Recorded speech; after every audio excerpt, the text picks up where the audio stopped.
Trying to get my chat open so I can read if you guys are there, what's going on. But I'm here, so give me just 2 more seconds.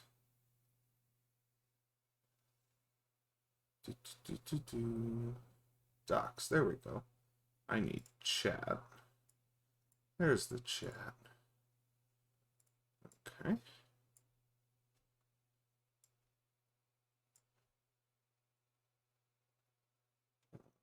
What else do I need?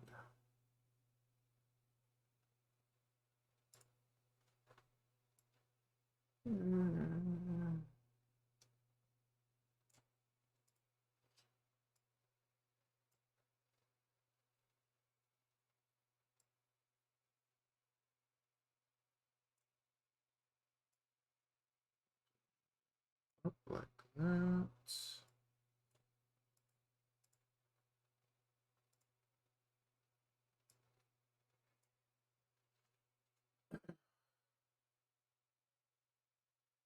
Dropping frames? No, I'm not dropping frames. All right, cool.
Do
we're gonna prep the Sword Coast map that got destroyed.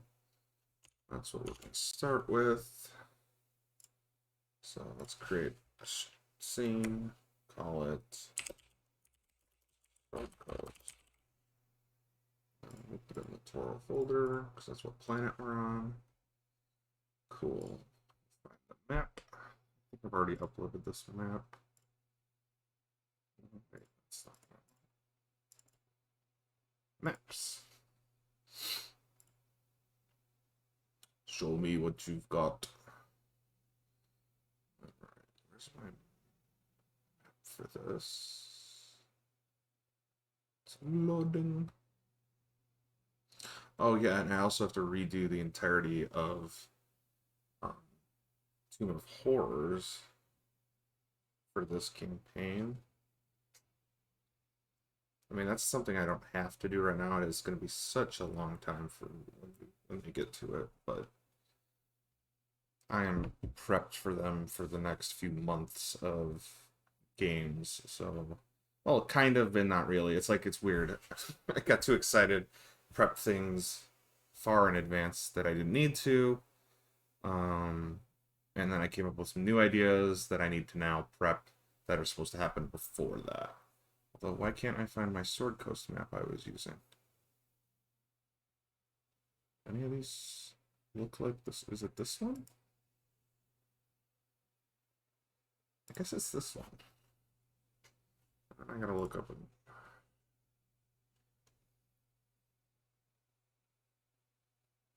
So, I guess I'm gonna get myself here. I don't think there's anything in here. It's gonna be too. I'm gonna show this folder because this is my organized mess. I have a Dungeons and Dragons folder, and it just has everything weird and so this is miscellaneous crap. Like none of this matters.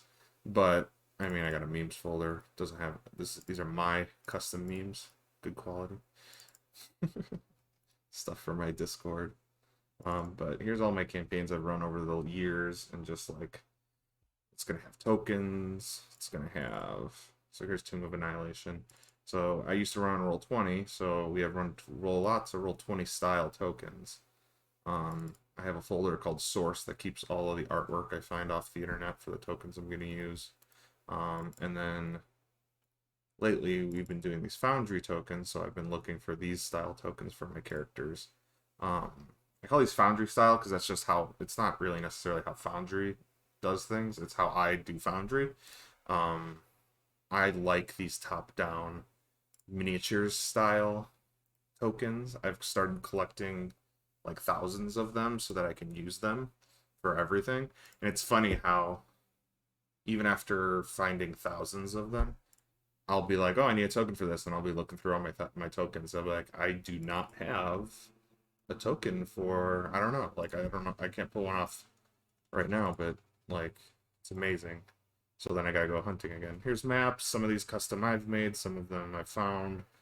Some of them are scanned from the books. Some of them are from Patreons I subscribe to. If you have any questions, if you see a map and you want to ask me where did I get it, just let me know. I will probably know where I got it. So there's the Chult map. I don't know if my...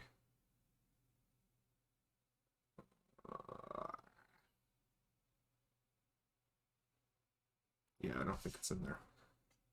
Okay, so I have another folder that I have two main folders. My campaigns folder, so this is all my campaign shit. Resources. This is just like my collections of maps and just everything you can think of that you'd need for a game for digital purposes. So usually they're organized by artist, or Patreon, or whatever they call their Patreon page. And then this stuff's just miscellaneous stuff I just find that I use. But I can't seem... I have a folder that has the official Sword Coast map. And we need to find it. Maybe I'll just search Sword Coast. Let's see if it comes up. Oh, this is the one I want to use. This is the one. So if we go, let's find... just open a folder. Open file location. There we go. Oh, this is the one that was in the Hoard of the Dragon Queen's artwork. Okay. Yeah, that's the one I want to use. I think it's a really cool style map, if now I can find it in here. QR. It's probably called Sword Coast. No. What was the map? The Sword Coast. That's what it's called. Gotcha. PQRST. There it is. So, yeah, this is the one I was using. So why isn't that one here? Or is it and I'm blind? No, I don't see it here. It's no big deal. I'll upload it, but um, it was from Horde of the Dragon Queen. And then the Sword Coast. There it is. Boom. It's bizarre that this is just another chult map. I almost used another chult map. Yeah, I don't know. I thought I uploaded this before, but I guess I not. 1325 by 1900. 1325 by 1900. So the cool thing I like about Foundries and how you do these maps is you can, is there not a, oh, I'm gonna have to make up a scale for this. There's no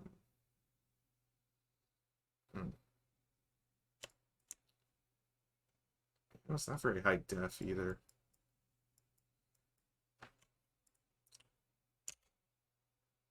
Maybe I'll use the other Sword Ghost map.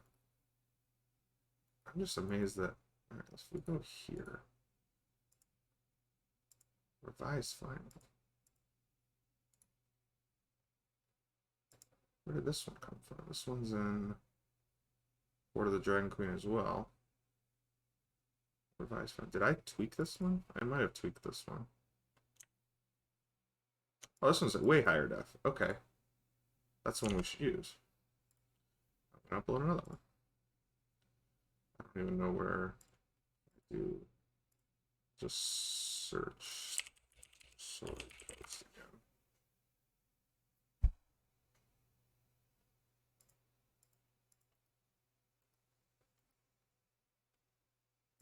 Go to resources. I know this is riveting content, but this is what it's gonna be. It's gonna be me fucking around with maps all night. Hi Kazumaki. Hi Mark Songs. Thanks for coming by. And Double Slappy, I see you there lurking.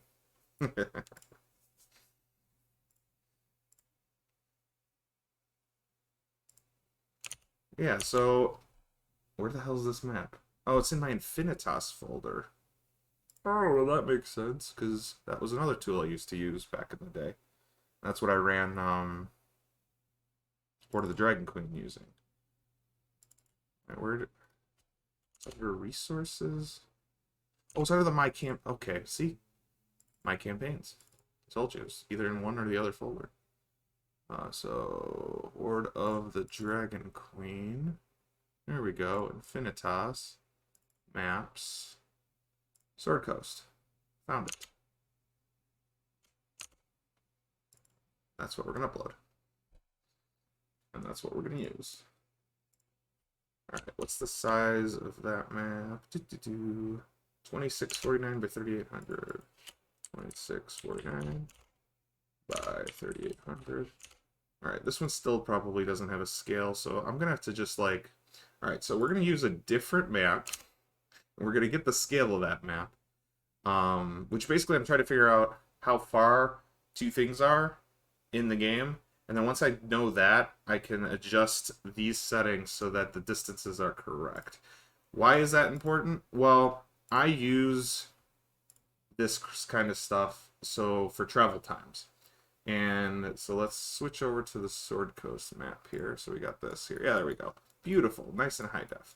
Well, we don't need the grid. So let's just make the grid invisible for now. So let's turn it completely off.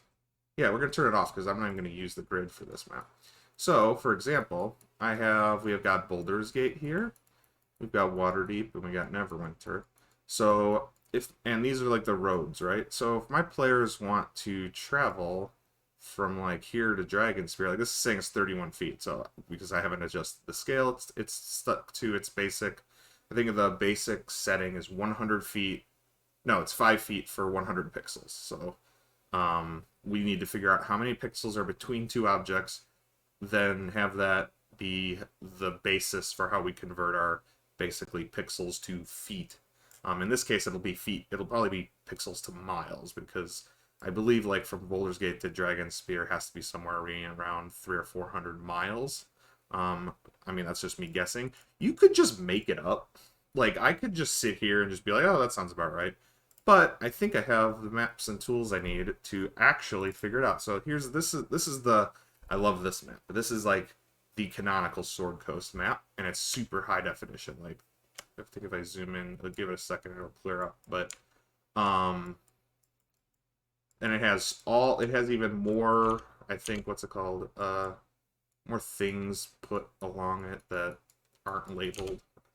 But I like this art style, this Blando's art style for this map, a little bit better than this one. Unless he did both of them, it's entirely possible Blando is the one who did this. This is like the official Wizards of the Coast one. I believe you can find this on their website. I think it's just free. I don't know who does this style maps. Like, this is like the canonical 5th edition style maps where it's this like light green for the, or this kind of aqua green for the trees, and this light green, and it's got a very high contrast style, and then there's lots of writing on it.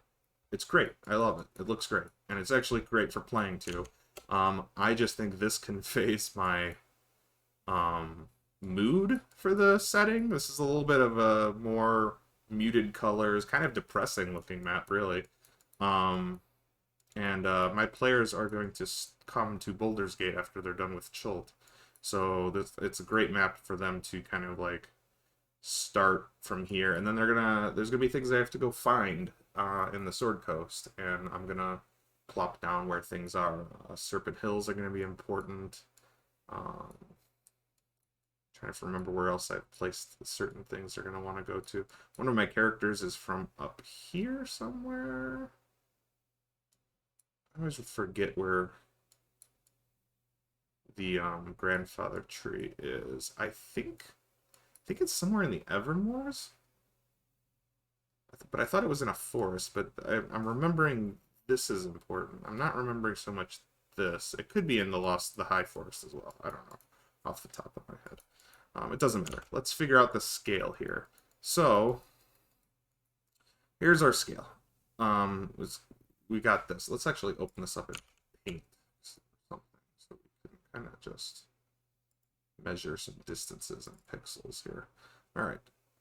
So, what I need to do is figure out the distance between 2 points that I can compare to. So here, Beargost and Baldur's Gate right here. So if we kind of just measure this from here to here on this map, we're at 275 pixels. All right, we're going to notepad that. So 275 pixels. All right, so how many pixels per mile are on this map? So 275. If I just go 275 pixels along this scale here, we're at like, oh, that's almost exactly like 150. All right, yeah, let's do that.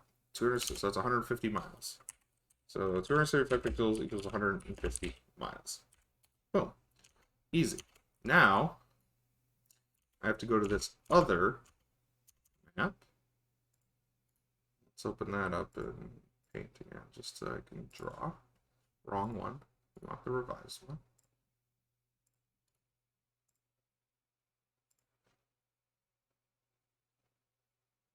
Oh, it's okay, Kazumeki. I just switched to this one, so it's a new channel. I thought I announced it in all the Discords that were important, but I might have missed you. All right, so again, we're going to measure the same thing. So what do we got here? This is a higher definition, so we got 396 pixels. So roughly that means our scale is 396 pixels, or 300, let's do 395. So it's 395 pixels equals 150 miles. So see what we did there? We figured out basically what the pixels were here to figure out the miles. Then we measured that same pixels on a different map and assigned the same mileage to it to get our scale. Now, what do we got here? We got to put that into here somehow. So, grid scale. We're going to use miles. distance. So what this does is the distance is how many per pixel grid size. So right now it's 5 feet or 5 miles now to 100 pixels. So let's figure out a way to kind of maybe reduce this. So we could do, it's 39 for 15, or wait, 15 per 39 pixels. That's not really good. But if we divide both of those by, let's say if we divide it both by 4, we're going to get 100 pixels equals a certain amount of miles. So since my brain's not working tonight, I'm going to do 150 divided by 4, 37.5. Now here, I'm just going to round down to 37. So 100 pixels, don't got to change that now. But 100 pixels is 37 miles. And also I'm going to make sure I set my global illumination on the... Actually, you know what? We can just turn those off. I do want to keep the... no, you know what? This one is not going to be fog exploration. This is like a highly...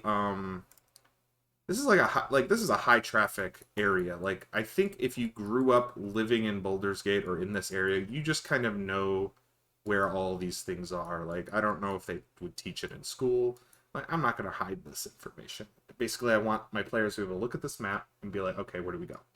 I'm going to have marks for me that I can see on this map that they can't, so that when they're investigating or figuring things out, like, I'll just tell them, an NPC will tell them the Serpent Hills, and then they'll have to look at the map and use their keen ability to find the Serpent Hills. I mean, it's not that hard. Another cool thing I've done before, and Kazumeki, you'll remember this in the game that we ran, is, and I might do that again for this, for certain things, is I'll take a little snippet of the map, like just like a 50 by 50 pixel section of the map, put a dot on it, and I'll hand that off as kind of like a handout to the players so that they can they just have that. So then they'll see this dot that I put, and they'll see like the shape of whatever of the 50 pixels, and then they'll have access, and then they'll have access to the full map, and then so then they do this thing where all the players are going to pixel hunt. Or they're going to be, okay, well, where is that little section of that on this map? So like, for example, let's say I wanted to hide something in this forest right in this corner. I would take like a small section of the map like this and just like copy paste that into like its own little image. Maybe I'd blow it up too. I had to kind of blow them up sometimes because even if they're that big, they would be hard to kind of see. This might be high def enough. I might just be able to cut it out. So then I just cut out this little spot and then I'll put a dot on there. And that'll be like, it'll be like if they found it in a book or a clue, or they didn't actually it didn't tell them it was near the Nether Mountains, or it didn't, but it told them like enough features where they could, it just kind of simulates, it's really kind of silly. It's just it's a mini game to like simulate what it would be like for the players to try to find out where something is on a map. It has no real life equivalent, but it's just a little fun little mini game. So they'll search the whole map and they'll be like, okay, well, obviously it's a forest. So they'll look around and be like, okay, is it like, is it this forest? Does it match this forest? Does it match this? And they'll just keep going around the map looking for, until they finally go, oh, hey, look, this river delta matches this. It's probably right in here. And then they'll be like, hey, we want to go over here. And then I'll be like, okay, they figured it out. So then we do the travel all the way over there, and then we do the thing when they get there. So like, it's just like it's a little neat mini game. I wouldn't let an entire, like, if they can't figure it out, like, I'll give them a little bit more. But I think in my experience, we did it I did it countless times to you guys, like probably like more than a dozen times. You guys did it. Between the 4 of you, you figured it out pretty much every time. So I'm pretty confident that it's simple enough that most people can figure it out. And it's a cute little mini game that you can do. And in fact, I might write that down somewhere because I am coming up with ideas for mini games for D&D, and that might be a good one to write down. Remind me later. So, what are we doing with this map? I think I'm done right now. I'm not putting any marks on it today. I just wanted to get it back in there because one of my players broke it by trying to copy paste a bunch of stuff into a text box and then crashed my map, and then the map wouldn't load. So so I just had to remake this map. Do we want to do the Tomb of Horrors? Is that something I want to spend basically the rest of this session doing? I'm talking to you guys. Because it's going to probably take a couple hours. Yeah, let's do that. So I already have all the maps loaded, and I just have to recreate the scene. All right, so we're doing, so where this campaign's headed is they're in the Tomb of Annihilation right now. If you know anything about the lore, and I'm going to say spoiler alert for Tomb of Annihilations, even though the guy's on the front cover. A Surak built the Tomb of Annihilation. If you don't know who a Surak is, he's a lich in the Forgotten Realms. Actually, he started in the Greyhawk setting, but the way D&D works with the multiverse is you can basically go from anywhere to anywhere. Like, you can go from our world to the Forgotten Realms and back. So if you wanted to have a game where your characters are in the Forgotten Realm and you want to bring them to our world and have like either in the medieval settings or do a modern day one, that'd be weird. You could do that. There's rules and there's like logic built into the game world to allow you to have that to happen. So Surak is this asshole lich who he's got a whole backstory of how he became a lich and all this stuff, and he did that in the Greyhawk setting, which was Gary Gygax's original setting for Dungeons and Dragons. But they kept him, and he's been moving around. He goes everywhere, does a lot of things, causes a lot of problems. The current problem is the Tomb of Annihilation campaign, where he created a magical artifact that is basically sucking the souls out of anybody that dies on the planet. So, big problem, because that means nobody can be resurrected, which is a thing, so people notice. Grandma died, we want to resurrect her. Oh, why isn't it working? We don't know. And that's been happening all over the Forgotten Realms. So, Surak made the Tomb of Annihilation. What else did he make? He also liked to make other tombs that would kill people and take their souls to power his whatever horrible thing he was trying to do. And everything he tries to do is powered by souls. So he created the Tomb of Horrors, which is that infamous dungeon that's super deadly. Back in the first edition of the game, and he did it as like a tournament setting. So I'm gonna use it in my game, but I'm gonna use it in I'm gonna neuter it. It's not gonna be quite as horrifying. So there is a 5th edition version of Tomb of Horrors, which already takes some of the mechanics that are super deadly and tones it down a little bit to make it more 5th edition friendly. I am actually going to take that another step further. I'm going to go with the one that's named Resize, because usually that means I did something to resize it. What do we got here? So the reason why we're doing this is they're going to finish the Tomb of Horrors, and they are going to, whether they kill a Surak or not in the final combat, because he shows up. Oh, he might show up. I guess it completely depends, but he could show up. And if he does show up and they kill him, it doesn't matter. He has a phylactery. He comes back to life. Defeating him there is not going to kill him. And if I defeat them, or if Surak defeats them, he will. I've already decided he will leave a survivor. Yeah, Tomb of Horrors. It's going to be fun. I've already ran it once. I think I have. Yeah, I have the first half of it on my YouTube channel. So if you wanted to check that out, I have you DM'd in advance? I'm a 5th edition Dungeon Master. I've only been doing it for the last 4.5 years. So, I've done research. I've played in Pathfinder and 3.5, but I haven't played in AD&D. Yeah, so that's the lots of traps part, and I like traps. I love them, and I think 5th edition kind of went away from them, because I think there's a design philosophy in 5th edition where they kind of they think traps should be used as like a deterrent, and it may be like a slap of the wrist more than something deadly. I like the idea of deadly traps, and Tomb of Annihilation, I think whoever designed that, I would like to figure out who was the writer. Probably Chris Perkins, if I had to guess. But whoever designed the Tomb of Annihilation traps, they kind of took that philosophy of slap on the wrist and kind of threw it out the window, because there are traps that are just straight up deadly in there. And I killed a player Tuesday with one of those traps. And the way they do it is they don't do save or die, which is what I think was what people don't like about those. Yeah.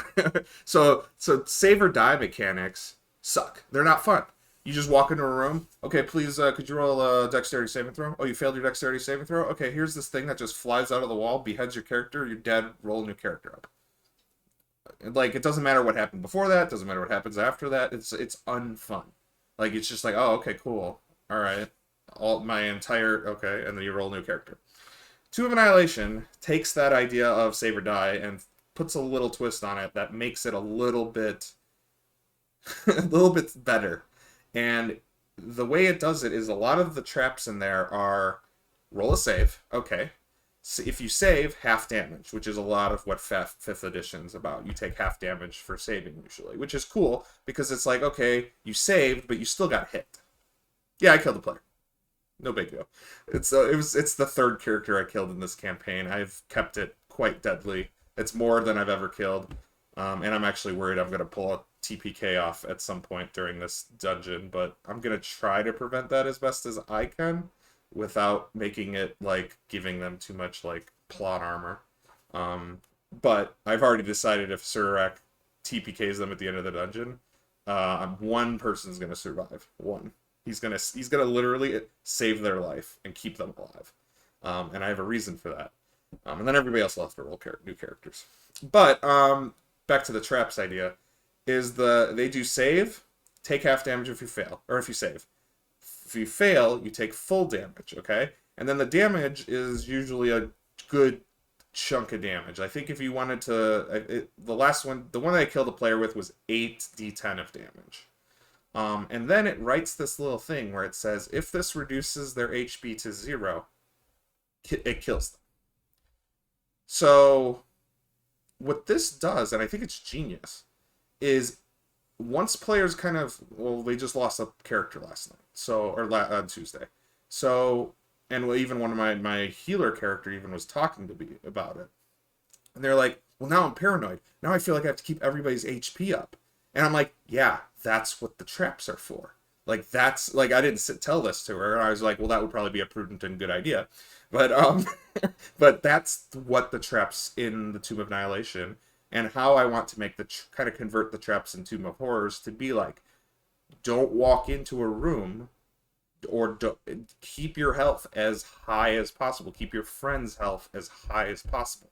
Because if you walk in a room with 17 HP, and I'm making you make a save and throw because you stepped on something, you might die.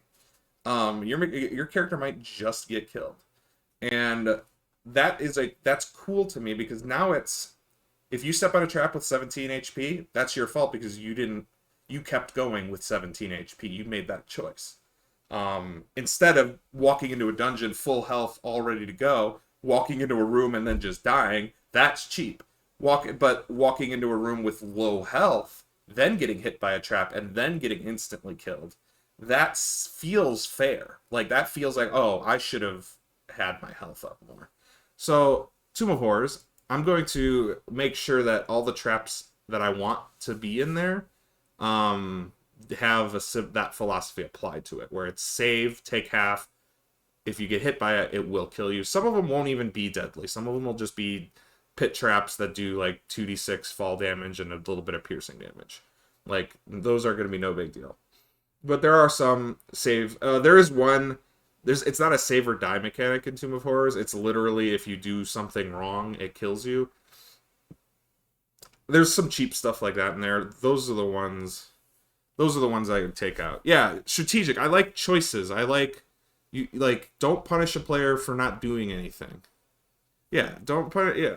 That's the other reason, like, I run combat I try to keep the strategy up in combat. One thing I do is I do hidden death saving throws in combat. So now players don't know how badly their partner is if they're go down to 0 HP. We don't announce to the world what their status is. I guess if one of them ran over there and just would like said, how does he look? And maybe it would make them roll like a medicine check to like see how he's doing, and maybe we could just be like, yeah, he's got 2 death saves, or he's failed 2 death saves. You might want to heal him. But at that point, if you can do that, you might as well run up and try to stabilize him or heal him if you can. But it makes drama. It's good stuff. All right. Let's do this map. Yeah, hidden death saving throws. And it's a genius thing. I read YouTube. I read it on YouTube, and then my other one of my DMs in my Discord, she does it for her games, and she said that it was great success. So I just started doing it. I also raised the DC for death saves to 11 instead of 10, because that gives you a 50-50 instead of a 45-55. Not sure why they did that. I just wanted to 50-50 feels more fun for me. Also, they don't know this yet, but the Tomb of Annihilation, the deeper they get, the harder the DCs are for the death saving throws. But nobody's rolled a death saving throw in a while. Alright, I have to find this map, because again, I need to find the size of it so that I can adjust the scale for it. I wish, I wish when you went in here... Alright, Forge, I don't know, the Forge developers... see this right here? It's got the JPEG. It's got it selected, and it's got some. Show me the pixel size for this. Like, just tell me what it is. I know that's public file information. Like, just tell me what it is, so I don't have to pull it up every single time by searching. Whatever, little gripe. Or when you import it, it should set the width and height to whatever the image is automatically, and then you can adjust it from there if you need to. Because I don't know why you would ever not use the dimensions of the actual image. But that's a very minor gripe. If you want me, we can switch to Roll20, and I can talk extensively about how much crap I hate that Roll20 does wrong. And then there's so much stuff that Roll20 does I wish they would do that Foundry just solves for you, and you don't even have to think about it. It's amazing. These guys, Foundry is the way to go. That's why I've switched to it. Alright, so Tomb of Horrors. There it is. Okay, there's the resize. So it's 7. Oh, that's why I resized it, because the original map was 10,000 by 13,000. And Foundry kind of put an upper limit of 10,000 in either direction, width or height. So if you go higher than that, it literally just straight up tells you the map's too big. So, which I understand, that's a big map. So I had to shrink the map down a bit. And I believe that puts us... I have to figure out what the scale of the... How many pixels are the thing? The thing? What's the thing? How many pixels per square here? And how many squares?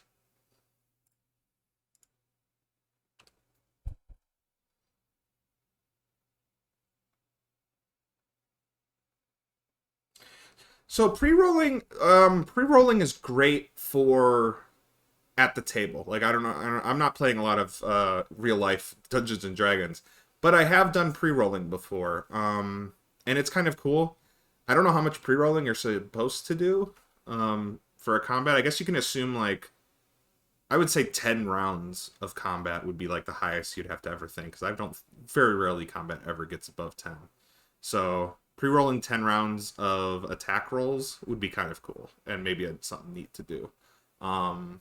With that said, I like rolling dice, and I like rolling them at the table, so I probably wouldn't do it. I would just roll the dice. And for Foundry, rolling the dice is just a click, so there's no reason to pre-roll for Foundry when you can just roll. The other thing that Foundry does that I might set up is, so you know how creatures have hit dice, right? And then it has the parentheses that tells you what the average HP of the hit dice is. And 9 times out of 10, when I'm prepping stuff, I just use that average HP. You could set up Foundry where when you drag a token out, it just rolls the HP for you.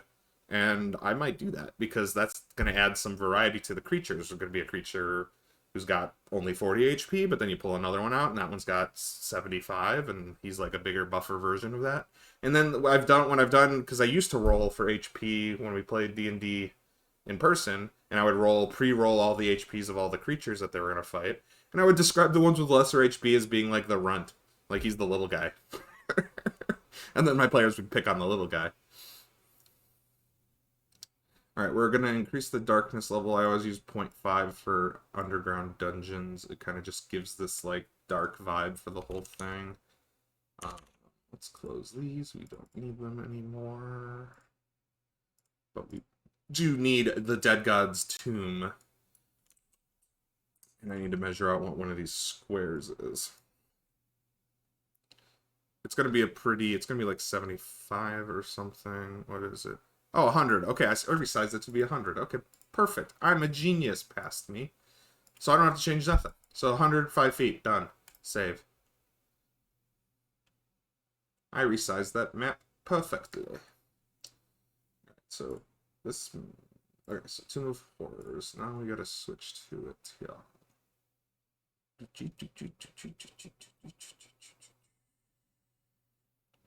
Am I blind? There it is. Alright. Alright. So, here's the Tomb of Horrors. I don't know if you've ever seen this map. To me, this map is engraved in my brain. I built it in Minecraft for fun. I've stared at it for hours when I was prepping it the first time. I've read at the contents of every room and every trap.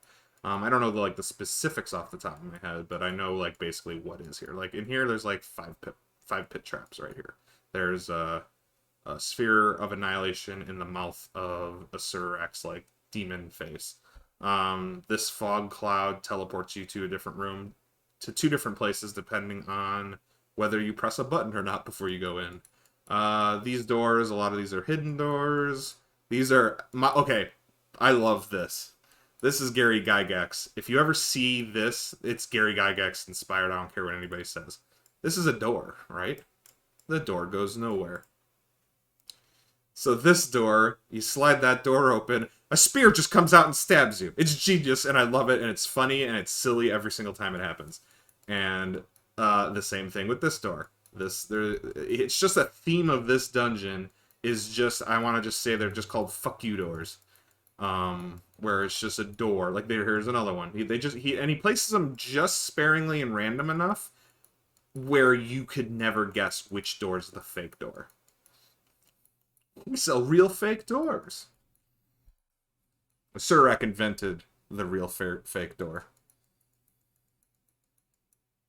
Alright, so what I start with every map whenever I import it and get it all sized correctly is we do the lighting and the walls. Ah, yes, the room with the tilting floor. So, if they make their way... This is about... it's about the midway point of the dungeon over here, I would say. There's pit traps all along here, behind each one of these doors. They make it through. Then there's this long-ass hallway. How long is this hallway? Yeah, like 150-foot long hallway with a door at the end.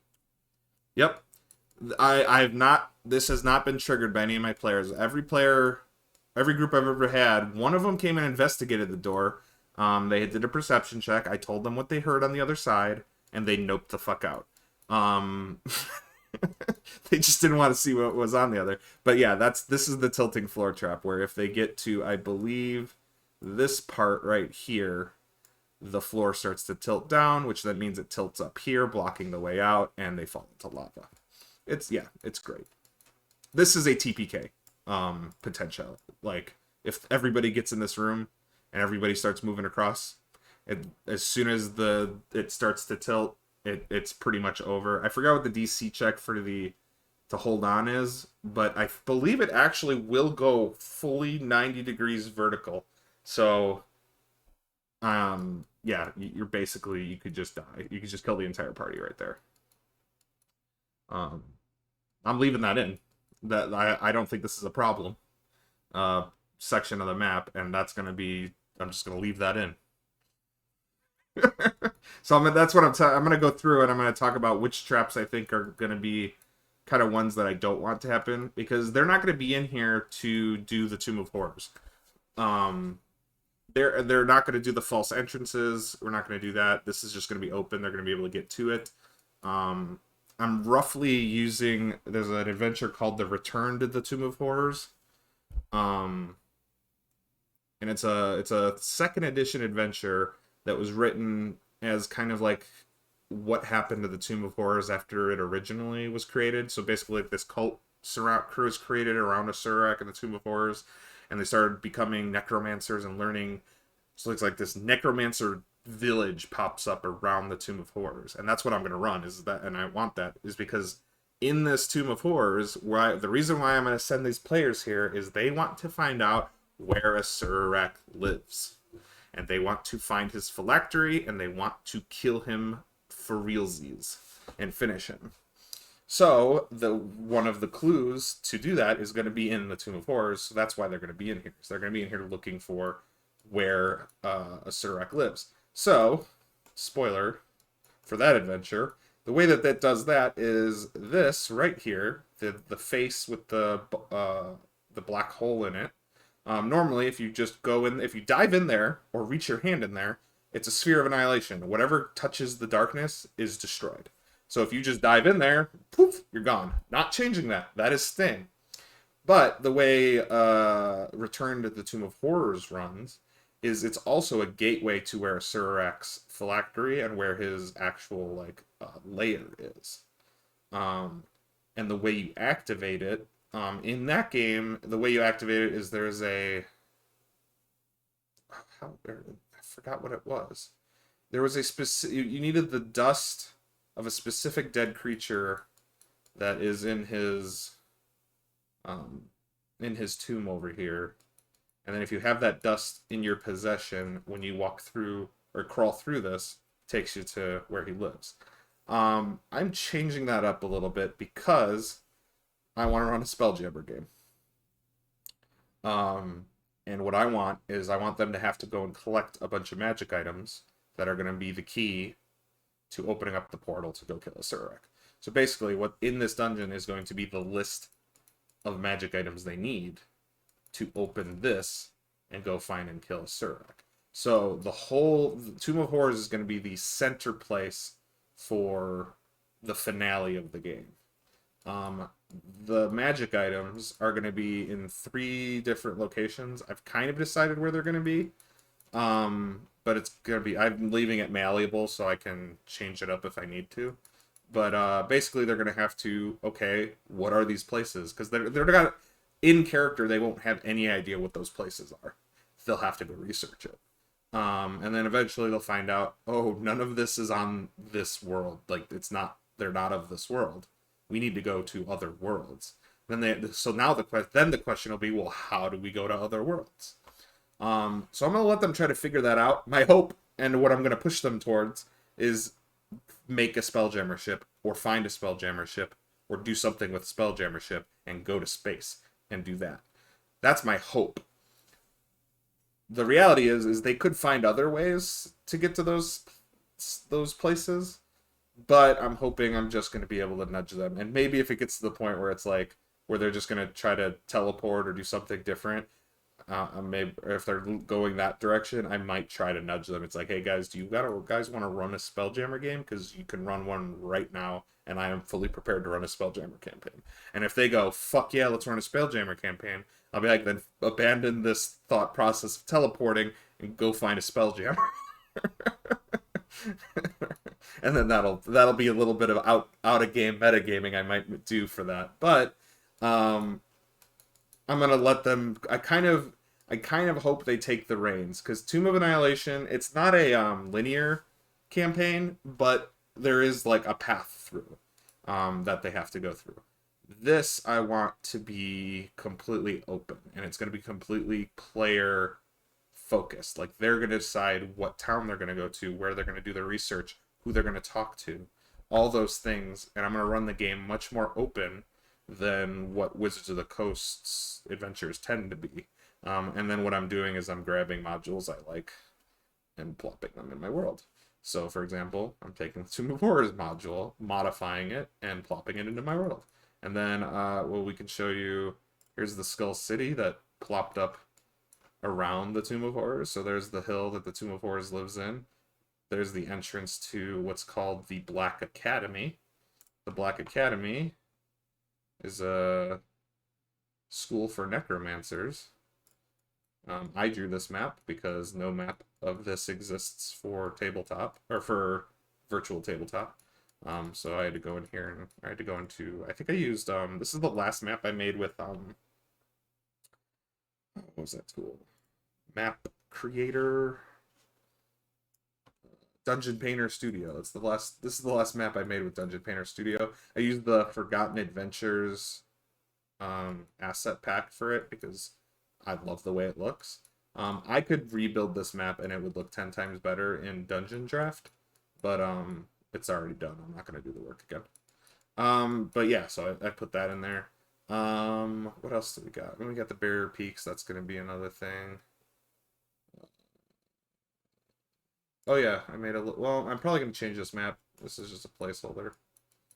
On the way to the Black City, they get attacked by a single full vampire, um, who's part of a coven of 3 vampires.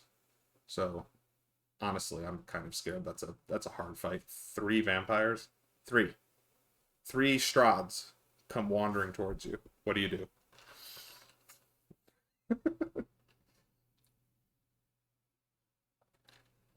Ugh. Do do do. All right, so we're gonna go to the Tomb of Horrors, and we're gonna start drawing this. This is exciting content. I know this is why you guys came. Oops. So we're gonna draw the walls in, basically. Why do you hate vampires? Like, do you hate fighting them? Do you hate running them? Do you just hate the idea of vampires?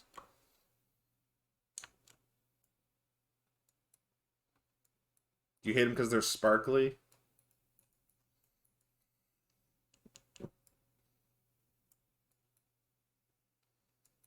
I'm leaving these gaps because I know there's secret doors in those spots.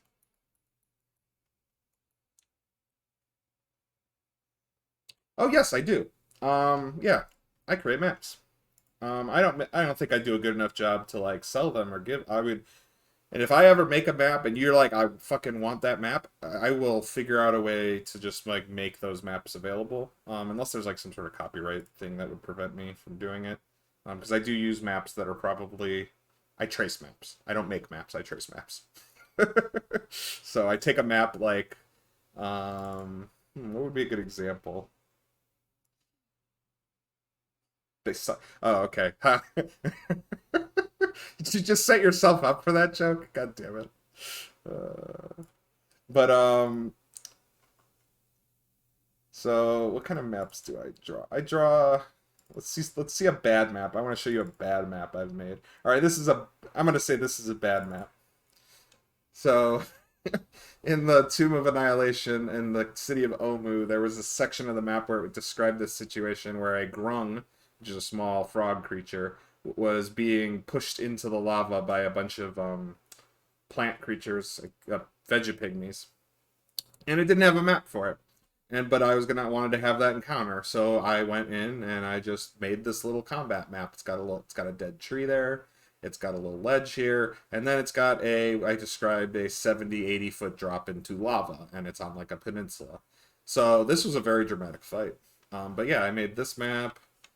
I've made. I don't make a lot of maps, but when I need them, if I pull up if I pull up my Curse of Strahd stuff, I did a lot more of that. All right, yeah. So there was this town called Valaki. I made a little street town map for a combat encounter. This was the burgomaster's house in one town where there was going to be a giant, like basically a big fight that happened in this courtyard here. This was the burgomaster's house. So yeah, I mean, I make maps. And they're all right. I've gotten better. Like if I did this again using I use Dungeon Draft. If I did this again, and it would look 10 times better. Like I've gotten just much better at making maps. This one's not bad. I don't know how much I could do to improve this. What I would probably do is I would use 2 textures for the road and the grass. Okay, but I already did that for the grass. See, there's 2 different textures. Like that's one of the ways you can kind of add some. I did a good job on this map. I must have had more time and spent some time on there. But yeah, so like I don't know what I would do to improve this. Possibly maybe different color roofs. Photoshop? No, no. If I need to add a detail or two with Photoshop, a dungeon draft. I use a dungeon draft. There, dungeon draft. I don't know if I was saying it and it wasn't coming out right. But yeah, that's what I use to make the maps. It's I used to use one called Dungeon Painter Studio, which was fine. It was great. I loved it. I used it for years. And it was cheap. I think it was only like 20 or 30 bucks. And that was good. But then I discovered Dungeon Draft, and I was like, "Oh, well, now I don't need Dungeon Painter Studio because this does everything Painter Studio does and then some." I'll probably do like I'm writing adventures, and I'm gonna be making maps for them, and when I do, I will use Dungeon Draft. So here, actually, I'll show you the latest one I did. If I go into my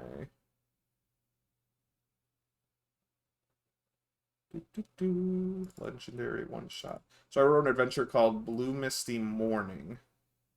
Um, and I'm gonna be releasing these at some point. So I'm basically writing adventures and creating like a little library, and I'm gonna start releasing them. Oh, the chat's on slow. It shouldn't be. I'll check, but it shouldn't be on slow mode. There might be some delay, but um.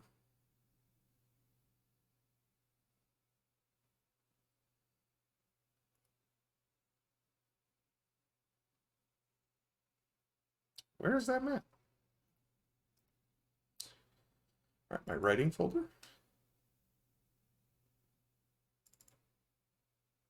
Blue Mist. Oh, okay, here it is. That makes sense.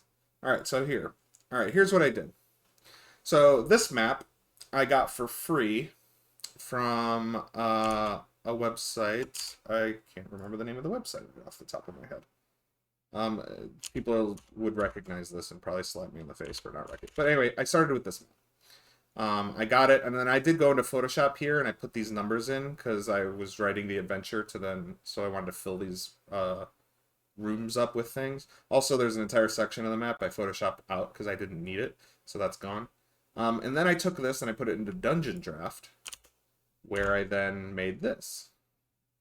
So I have two versions of it. This is the one I ended up going with because I was able to make it a bit quicker and easier. But this is the one made with the Forgotten Adventures assets. And I kind of like this is what I would do. I just didn't have, if I wanted to sell this as an adventure for profit, I have to pay Forgotten Realms or Forgotten Adventures the rights to use their assets in my maps. So I haven't done that yet, so I couldn't do that. So this is the one I made first, and then I realized I couldn't use it, so I had to remake it. I believe Dungeon... Wait, where is it? There we go. So then I ended up using these assets, which is the basic Dungeon Draft assets, to create the map. And I think you're allowed to... I think it's a commercial license for these, so you can just make the map and sell it if you want. But yeah, there's some things wrong with it. I've been told since then that most of the maps are drawn, like this map's supposed to have been drawn with where one square is actually 10 feet and not 5 feet, so I got the scale wrong, which I won't make that mistake again going forward. So this map should actually be literally twice the size that it currently is. But yeah, I mean, this took me a couple hours to do. You got to go through and literally just like manually place everything. It's got Dungeon Draft has a lighting system where you can put lights to kind of make things glow. So that's how so I have it set so this is like the basic lighting of the map, and then if you put lights, it automatically does the glow, and then also it knows what are walls and it won't let light shine past them. So like you can place little light sources are on the map to kind of give your map some contrast. Yeah, it's really cool, and it's got resources. There's like coffins, and this is actually funny. This right here, it's I wrote in the dungeon that there was a curtain, a blue curtain there. There's no curtain asset in here, so what I did was I took the wood asset. So this is a wood wall, and I just painted it blue. Looks like a curtain to me. Same with this. This is the same thing. A wood wall that I drew squiggly and then painted blue. It's a blue wood wall, but it looks like a curtain. Some dead people. This is where the big encounter happens in the map. It's the way up and out. But the thing is, this adventure starts over here where a sinkhole happens and people fall into this cavern from the sinkhole, and so that's where the adventure starts. I love starting adventures or dungeons at the end of the dungeon. Like this dungeon was designed where this was supposed to be kind of like the back of the dungeon. Nope, that's the start of the dungeon. That's how I like to roll. So I don't know if you know virtual tabletops, but basically what I'm doing here is drawing the walls in. So this will restrict the player's visions and views. So like for here, like a door, let's do this. We'll do the hallway here. And so now we get a little door here. So we gotta turn off the snap too. Of course, I'm gonna hold the shift key to force it to go where I want it to go. Okay. So this is gonna be a wall here. This will be a wall here. Be really careful with these. Then we switch to the door tool.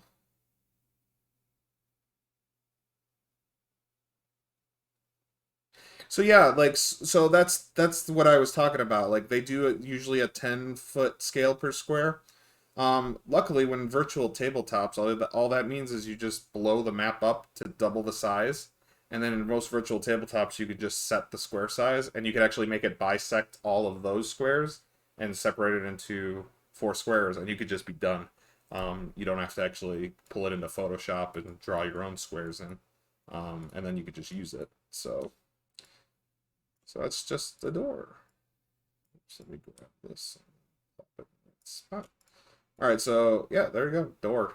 A little crooked, but I'm not gonna care that much. So now we're gonna make a hidden door right here.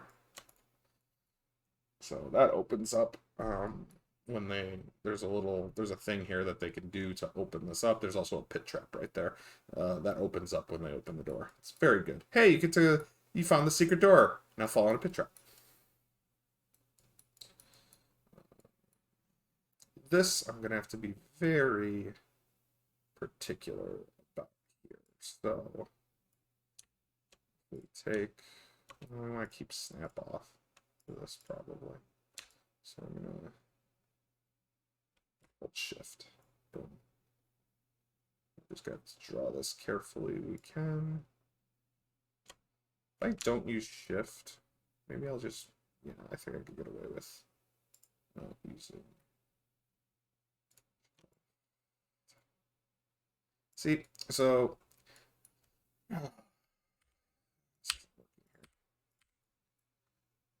okay, so you got to snap to here. So if you have that turned on, it'll snap to the nearest full, like you can't go a half. So if I pull here, it'll just snap to the 5-foot section that it does, which is great, unless your map that you're using has things that aren't aligned like that, which most I would say most Wizards of the Coast dungeon maps are not aligned that way. So you can turn off snapping, but the thing is it doesn't tell you this. It's still secretly snapping, and I think they snap now. They bisect it into eighths, I believe. I think I can draw 8 little sections here. 1, 2, 3, 4, 5, 6, 7. Yep, there it is, 8. So when you turn off snapping, it doesn't turn off snapping. It just bisects it by 8. So now it's snapping to the nearest eighth, which is great. It's actually super useful a lot of the time because so if I just that's snapped to a reasonable spot. So now that means I could probably snap here. That's a pretty reasonable spot. That's a reasonable spot. So then I can pull it over here, reasonable spot. Now here, this is going to be unreasonable. That is too early. So if I did this, I'm cutting off some of the room. That's probably not a problem. And then if I go to the next eighth, let's see. Why is there's 2 there? Why is there 2 there? All right. So the next eighth, this is probably more reasonable. Maybe I'll just do that. Maybe that'll work. Yeah, that'll work. And I'm not perfect. Okay. that'll do it. Except I fucked this up because there's a hidden doorway. Secret door. Wow. Not so secret door. So let's see, does this... Yeah, so this won't work really how I want it to. I'm going to have to now use shift and get it to where I actually want it. Cool. Alright. This is a door. This is a hidden door. They're color-coded, so you can tell just once you learn the color coding of things. And then yellow tend to be typically just regular walls. So see, we're running the same problem there. I have to choose either to cut it off or to show a little more. I'm going to choose to show a little more.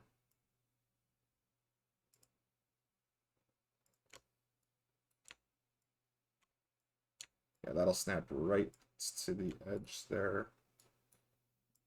That won't, so we're going to kind of overlap it. I did not mean to pick. Ooh. How do I want this? Okay, I'm actually we're gonna do that. That's gonna be fun. Oh. Yeah, that's fine. That's fine. Everything's fine.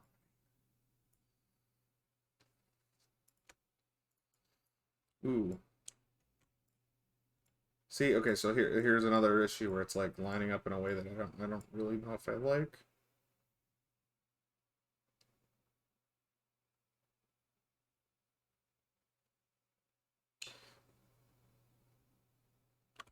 All right, so those are two good questions. So the whole topic of any pointers for DMing on a virtual tabletop, I have a plethora. Like, maybe I'll do like we could do like a kind of, we could discuss maybe like some specifics at some point. But as far as getting started in it, there are plenty of videos that I could point you to, or you can find yourself on how to prep a game in virtual tabletop. It basically comes down to what you're seeing me do right now. And it's in Roll20. You don't have to do this. This is extra work. You can also pay to have modules that do all this work for you ahead of time, so you're not sitting here adding things to a dungeon. You can just run it. I'm a glutton for pain and punishment. Plus, I like having control over everything, so I just do it myself and spend the hours. But I love running virtual tabletop. So my advice for starting and finding players, and this is what I do. I play with people I know. And I know that's not very good advice for people who might not have a lot of people they know that would be willing. But the reason why I play with people I know is there's a subset of human beings on the internet who like to play. Their style of Dungeons and Dragons is very different from what I run, and I would conflict with them. So I don't advertise for my games. I have a Discord that I've been growing. We're up to probably 70 or 80 people.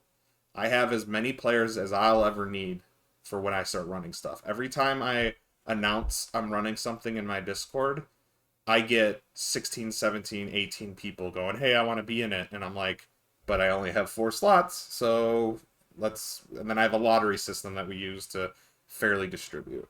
So, like I said, that's not really good advice for you if you don't have a group of people. But what I would do is I would create a Discord. This is what I would do.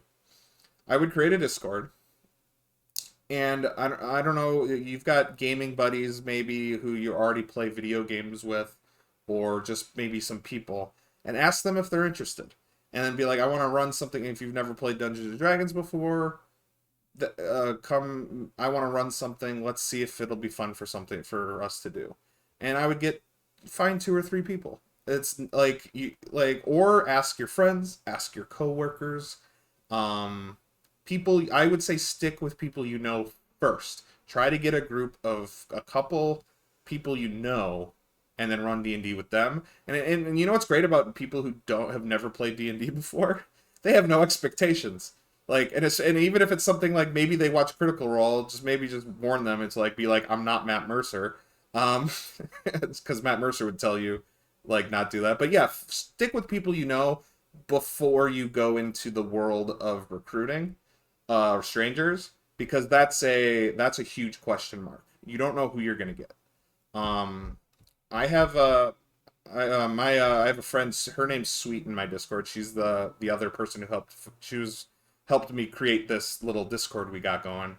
She's another DM. She does more of the recruiting on like Reddit and other things, but she kind of has an extensive interview technique she uses to try to get to know the person before she even like invites them. And she'll be like, "Hey, I'm looking for people." She'll post it on Reddit. She'll get a bunch of responses. She'll go through the responses. She checks their post history to see, like, kind of get a feel for what kind of people they are. She picks a handful of those, and then she does Discord or Skype, I think Discord interviews. She just pulls them in. She has a Discord she uses to talk to them. She does a voice chat, talk to them, get a feel for who they are, see if they're a fun person, and then she literally does interviews for her games. And you have to do that. You have to put a filter up, because if you don't do that and you just take the first four people who are interested, yeah. I don't know if this is a delay issue. I just said what she says. She has a Discord where she interviews people, and she posts stuff on Discord, or not Discord, sorry, Reddit. There's a subreddit called Looking for Group, I believe, and it's a place to look for games, and then also for people to post their games that they're looking for players for. Um, I don't want to advertise it, so I don't use Reddit anymore. I don't think it's a good place to go, but if that's some place you can go, that's a good place to get a lot of people that would be interested in your game. But it's Reddit, so you're gonna get everyone from the greatest role players of all time to people who are probably who want to actually literally come into your game and ruin it, and that's their idea of a good time. Like, and that's why she does the interviews. Yeah, that's why she does the interviews, is because um she wants to avoid the problem players. Um, yeah, let me see if I can fix this delay issue. I would have to probably restart the stream if I do anything, but let me go to the Twitch here. Twat. No, not twat. It's not where I want to go. It's not a family-friendly place.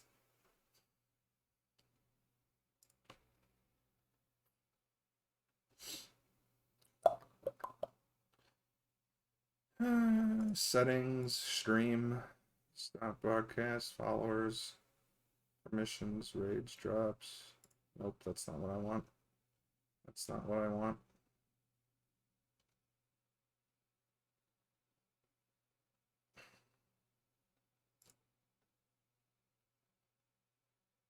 Yeah, I don't know. I'll have to look at it. I'll double check it. If there's a delay, it's literally just lag for me. Because it's Oh, it's 15 to 30 by default. Okay. Yeah, because I know I specifically made sure that it wasn't on the like yeah, so I have low latency. I have best time for near real-time reaction. So it's set to the best it can be in the Twitch settings. So I'll just have to get used to that. No, there's only for well, I'm not a partner. Maybe it's different if you get up to the higher ranks of Twitch. So I'm just starting out right now, but there's literally just a radio button. It's either low latency or high. Yeah, I'm using OBS. Oh, you think it's an OBS setting?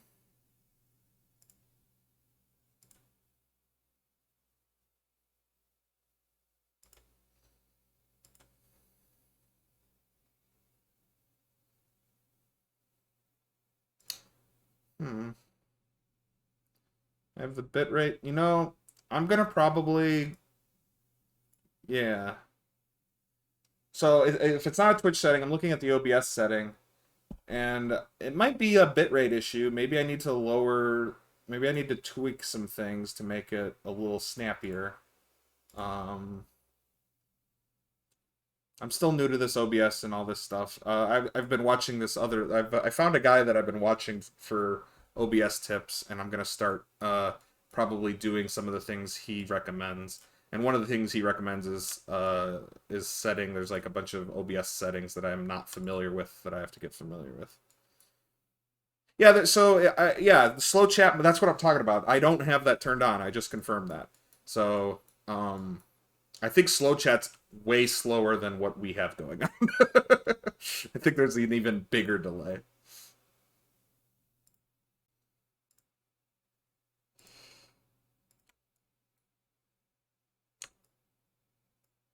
So,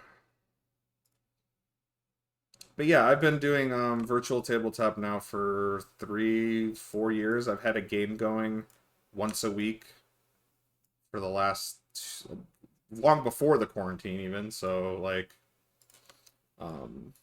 not long before, but before the quarantine. But in the before times.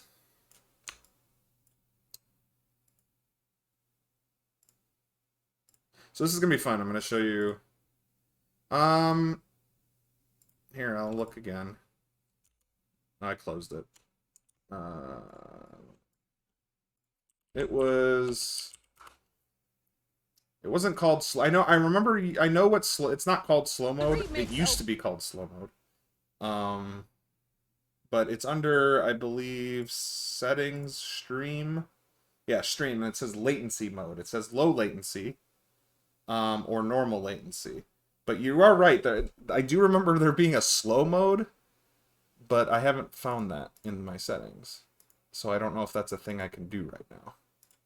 Like, again, it might be only if you're a certain level in the game. Like, here's the chat settings, show mod preference, mod icons, chat, emotes only. Yeah, so, okay, so I just found the slow mode. It is off. So there is no slow mode. We're not in slow motion. We are full speed ahead. It was in the chat window setting.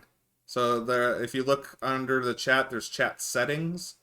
It says slow mode and it says off. So there's no slow mode.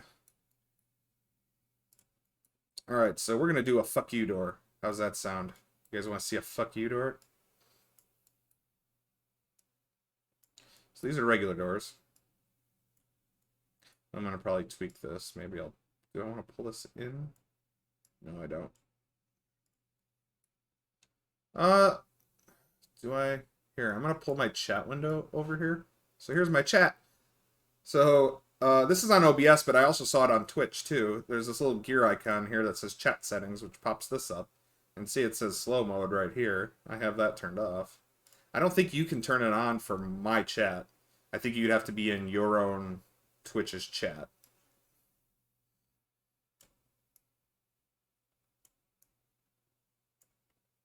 Put that back. Okay, here's the fuck you door.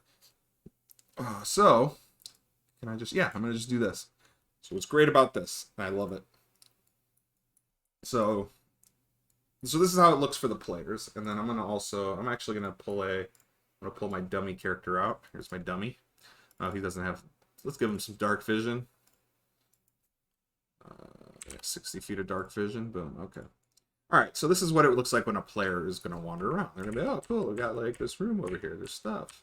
Oh, look, there's some doors. Alright.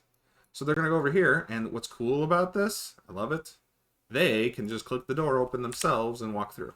Beautiful. Click the door open, walk through. Ooh, another door. Click the door open, walk through.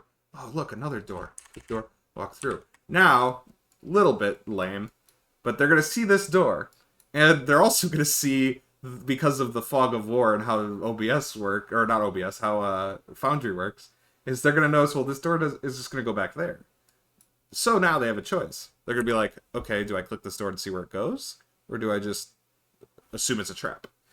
First off, it's early enough in the dungeon, they're not going to assume it's a trap, so they're going to open the door, and it's going to reveal nothing.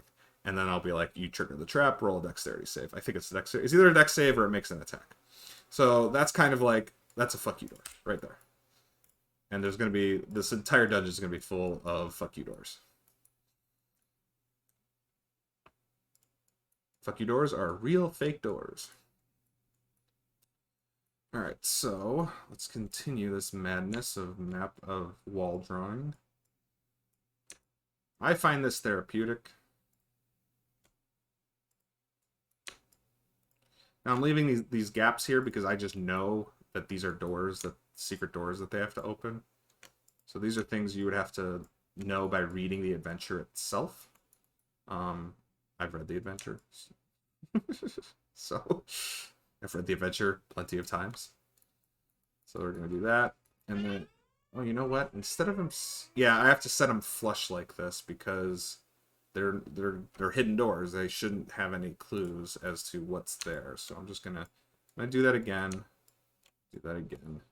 So now they're all flush. It doesn't matter once they find it and open it. It doesn't matter. Auto player mapping. I'm not sure what you mean by auto player mapping. The default for Roll20 is it shows the whole map. No, not killing players is therapeutic. Drawing... no. Drawing these walls in is therapeutic. Killing my players is not therapeutic. That is, that's a different word. There's a different word for that. I have to think of it right now. Cathartic. Killing players is cathartic. drawing my walls in on my maps, that's what's therapeutic. Oh, that's a big door. Oh god, killing players is therapeutic. You know what? My players would probably think that about me. They think that I'm this horrible like DM who just wants to murder them all the time. The truth of the matter is this is my DM philosophy, and I try to tell them this. They won't listen to me ever because they just assume I'm just some murderer. But my philosophy about character death is I don't kill your characters. I'm not the one doing it. It's the NPCs. And it's silly, but that's how it is in my head. I don't choose to take this big giant greatsword and swing it at your face. Calling them Reddit players. Well, now you've got that would create a monster. That would be maybe something I would do. That would be no. That's toxic. I'm not gonna do that. But no, I don't think of. It's not me killing my players. Like that's like they think I'm trying to like skirt responsibility, but that's the truth to me. Is I'm not doing it. I've created NPCs, I've created traps, I've created situations, and then my job at the table is to make sure the most realistic thing happens at the table, and also the most dramatic and entertaining thing happens at the table. So, I'm not killing their players. I don't kill players. Oh, well, I don't kill players. I don't kill player characters either. But I also don't kill my players. I might kill Reddit players. That might be something I do. First time they try to seduce like a dragon, I'd be like, I'm coming to your house, and you better not be there. Next week on The Toxic DM. Yeah, that's right.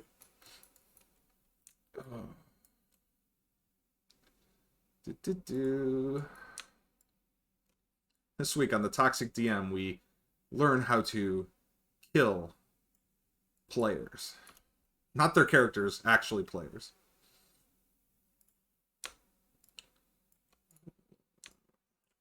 Yeah, I don't want to put too much thinking into this. I don't like thinking too hard. I'd have to buy a GoPro, and then it would last as long as it would take for the FBI to find me.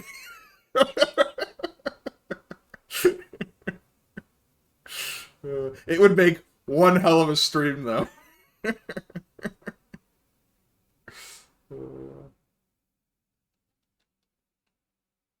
Oh.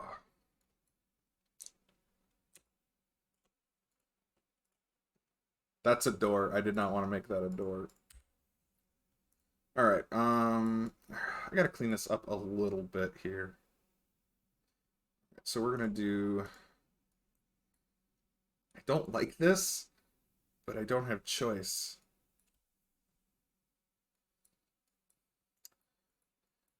I mean, there are inappropriate DMing, like, so I run PG-13 games. That's what I tell my players. I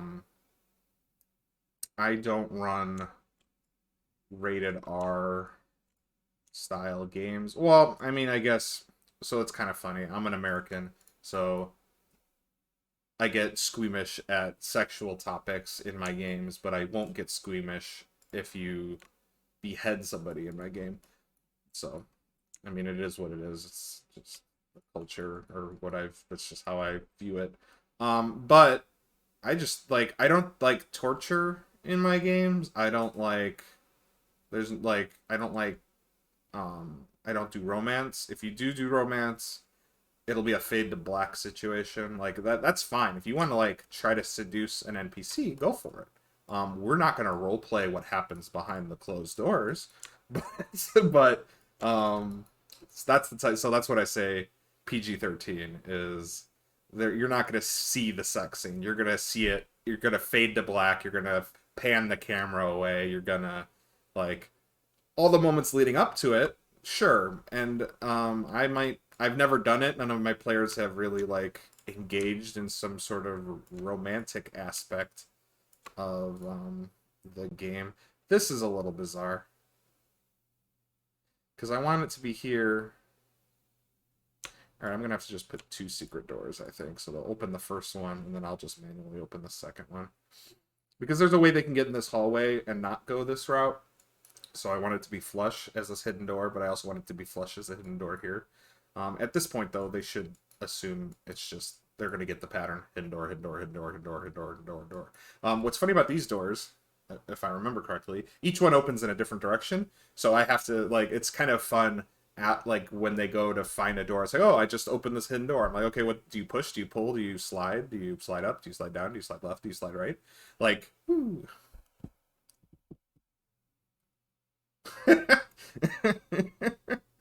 I mean, I'd be like, okay, the guy sounds lonely. And if he wants to date an NPC in my game and he's gonna get something out of that, it's fine. I will do that. I will, but it has to stay inside the game, and it's not gonna monopolize the whole fucking session. Like, it's gonna be like, it'll be an appropriate amount, I think, of. Oh, that's gonna bother me. No, it's fine. But like, but I've never had it happen. It's never gotten awkward. I would have to see how I would feel about it. So, hey, look, another hidden door. Hey, look, another fuck you door. Fuck you door, fuck you door, fuck you door, fuck you door, fuck you door. Alright, let me just go ahead and draw the door in. Oh. Oh. Oh, that's all crooked. Why are you crooked? Stop it.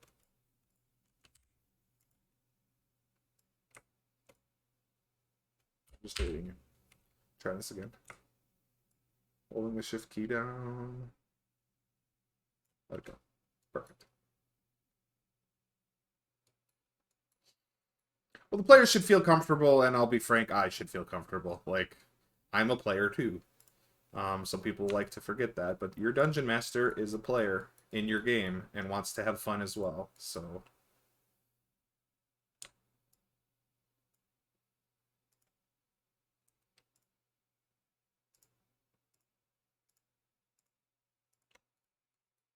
yeah, I mean, it is what it is. If he's a lonely dude, wants to pretend to have a girlfriend, like, everybody comes to Dungeons and Dragons for different things. So, I mean, like, if that's what he wants to do with his character and that's why he's playing, that's fine. Just like engage in all the other systems as well. Be courteous to your other players around you. That's fine. You can do all of that. And I will try to deliver that for you. I'm not gonna, like I said, I'm not gonna role play bedroom scenes, but I can do my best to role play a relationship with this NPC if that's what you really want.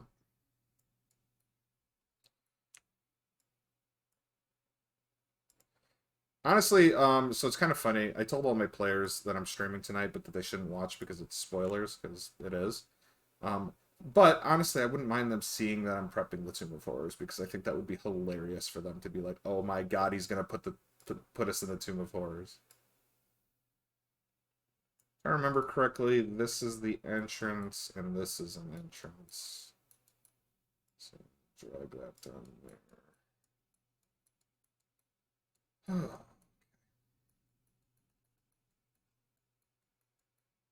So you can see how this is gonna take like hours, right?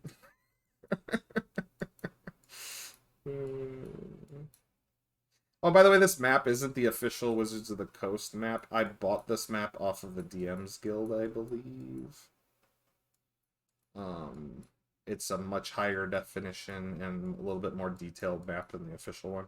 The official one, I like the official one. It looks good. It's just, and there's high definition versions of it. I just don't like the art style as much. It's funny because it's the I think it's that Blotto guy again. I think he made the map for this. Dude, Blotto, I like him.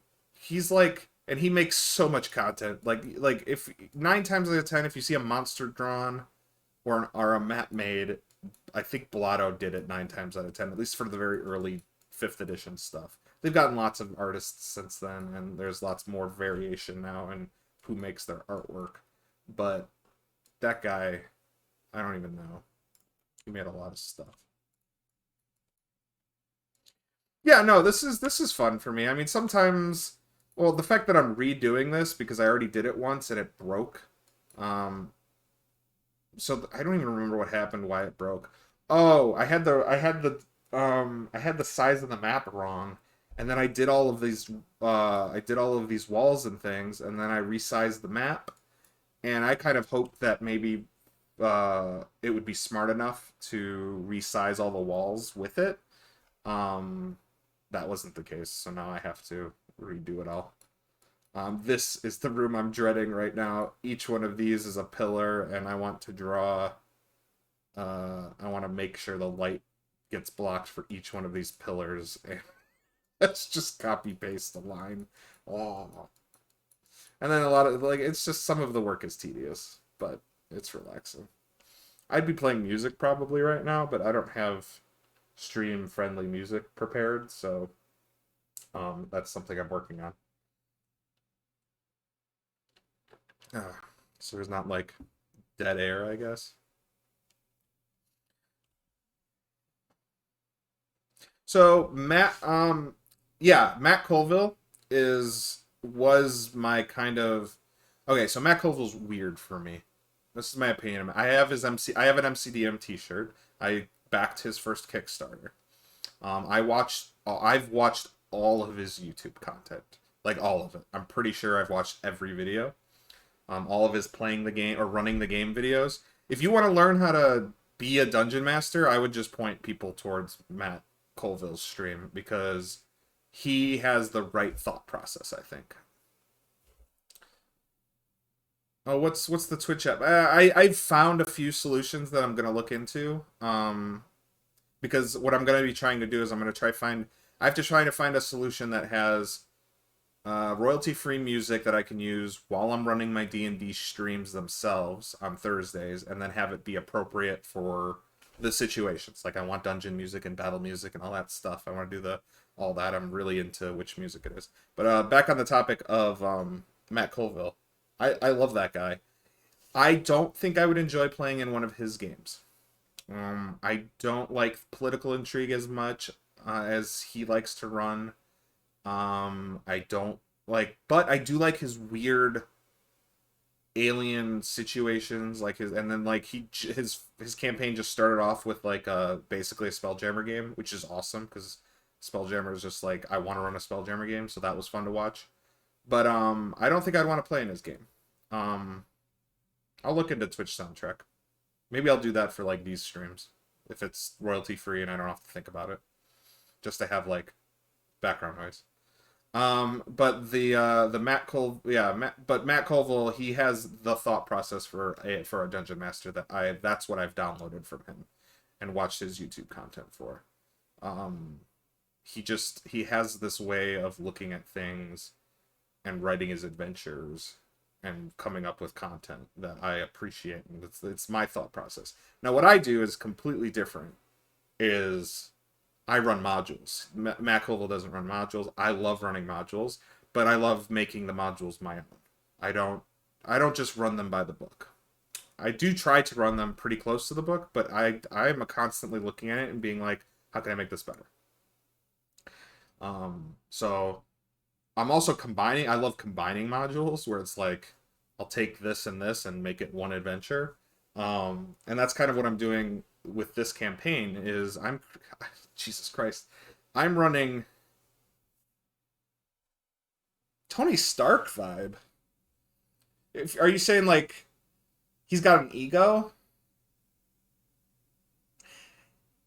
Yeah, it's deserved though, but just like Tony Stark, like that's the thing is he knows what he's talking about.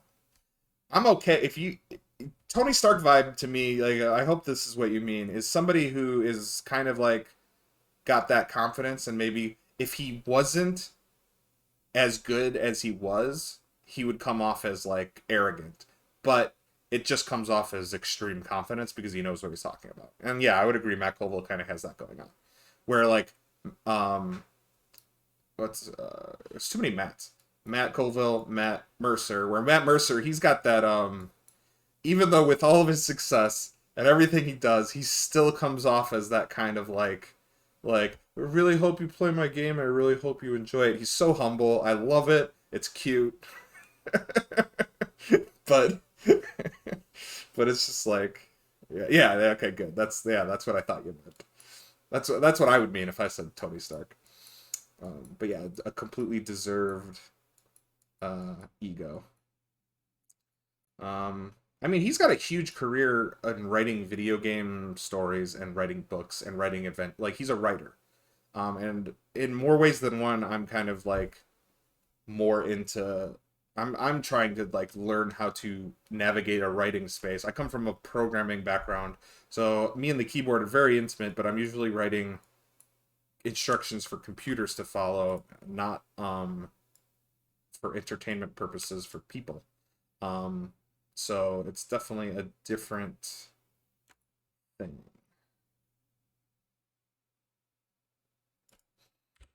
Oh, I like. I had the I almost yeah no I again Matt Mercer though he's got the same thing I feel like for me as Matt Colville. I like him. I like what he has to say in all of his videos about learning how to be a dungeon master. I wouldn't want to play in Matt Mercer's game. I say that, but if Matt Mercer was like, "Hey, you want to come play in my game?" I'm not gonna say no. Like that's the thing. Like I'm gonna show up and be like, "Thank you. This is a very like." I'm not gonna say no to either of them. Like if they literally invited me to my game, I'd be like, "Hell yeah, let's go." But what I'm saying is if like it's not my style, like it wouldn't be my preference. All right, I'm gonna draw this in first. Oh shit, I forget. I think this goes under. And then they pop out of the floor? No, this goes under. That pop out of the floor. I think this comes out of the wall. Again, doesn't matter. I'll just run it like that if I run it like that. Things are malleable. This I can cover up, though, because I have to drag it.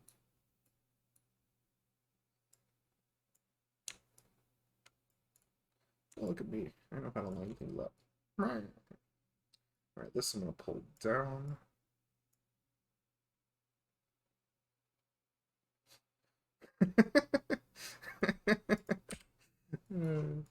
So I didn't actually finish watching that the that thing with the bee and Stephen Colbert. I watched like the first like 30 minutes of it. It was fun. Um, I don't watch a lot of D&D streams, which is funny as somebody who's trying to create a D&D stream. I've watched like maybe I've watched over half of the first season of Critical Role.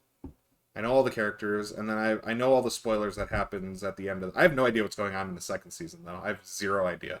If it's great, great. If it's, I have no opinion one way or the other about it.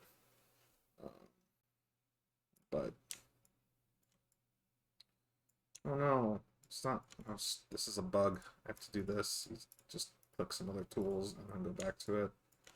Ooh. Why are you not letting me draw walls? Can I draw a wall there? Okay. Can I go back to that now? Okay, that's all I need to do.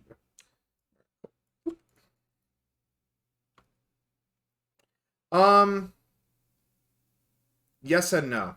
So they share a lot of similarities, this and Roll20.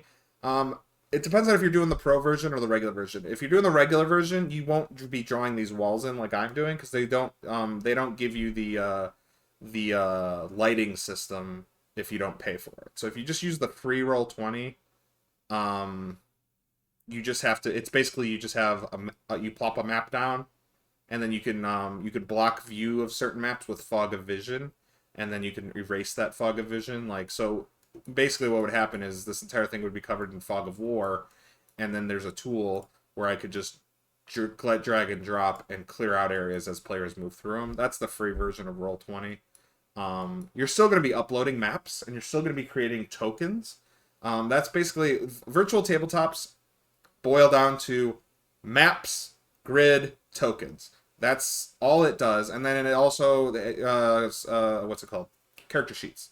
So automated character sheets.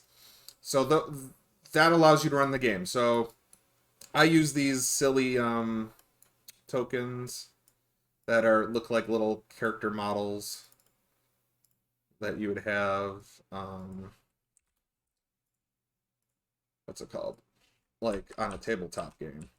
So like you got your map, you got your tokens, and then each player will have their own token. They can move around on the map. And then each character will have their own character sheet. So this is a creature character sheet for no, this is a player character sheet. Yeah, this is my dummy player character sheet. So this is what a character sheet would look like for the players. Oh, and dice. Okay, so Roll20, they do so the way Roll20 does dice is you click a button and it rolls it in the chat window over here. And that's it. That's all it does. And Foundry here does the same thing. Like you can see, here's all my rolls from the previous session that people were rolling and stuff. And but oh my god, look how satisfying this is. I don't know if you've ever watched my stream, but like, what do you want me to roll? Tell me what to roll. I'll roll whatever you want me to roll. Any amount of dice, any type of dice. Tell me what. Not too crazy. I think if we do like 500, it might crash my game. So like, keep it reasonable.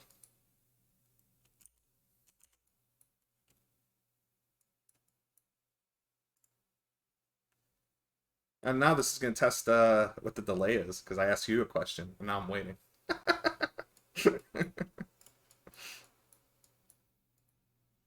Oh no, I lost Mark. He's gone now. Hello, Lurks. Prove to me you're not a bot. Rowiro16057 also proved to me you're not a bot.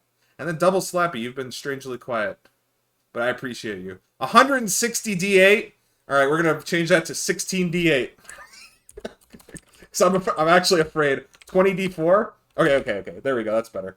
So I'm going to roll 20 D4. So you just do the /roll command. And so I have a mod. So the thing that Foundry does that Roll20 doesn't do is mods. This is my favorite mod.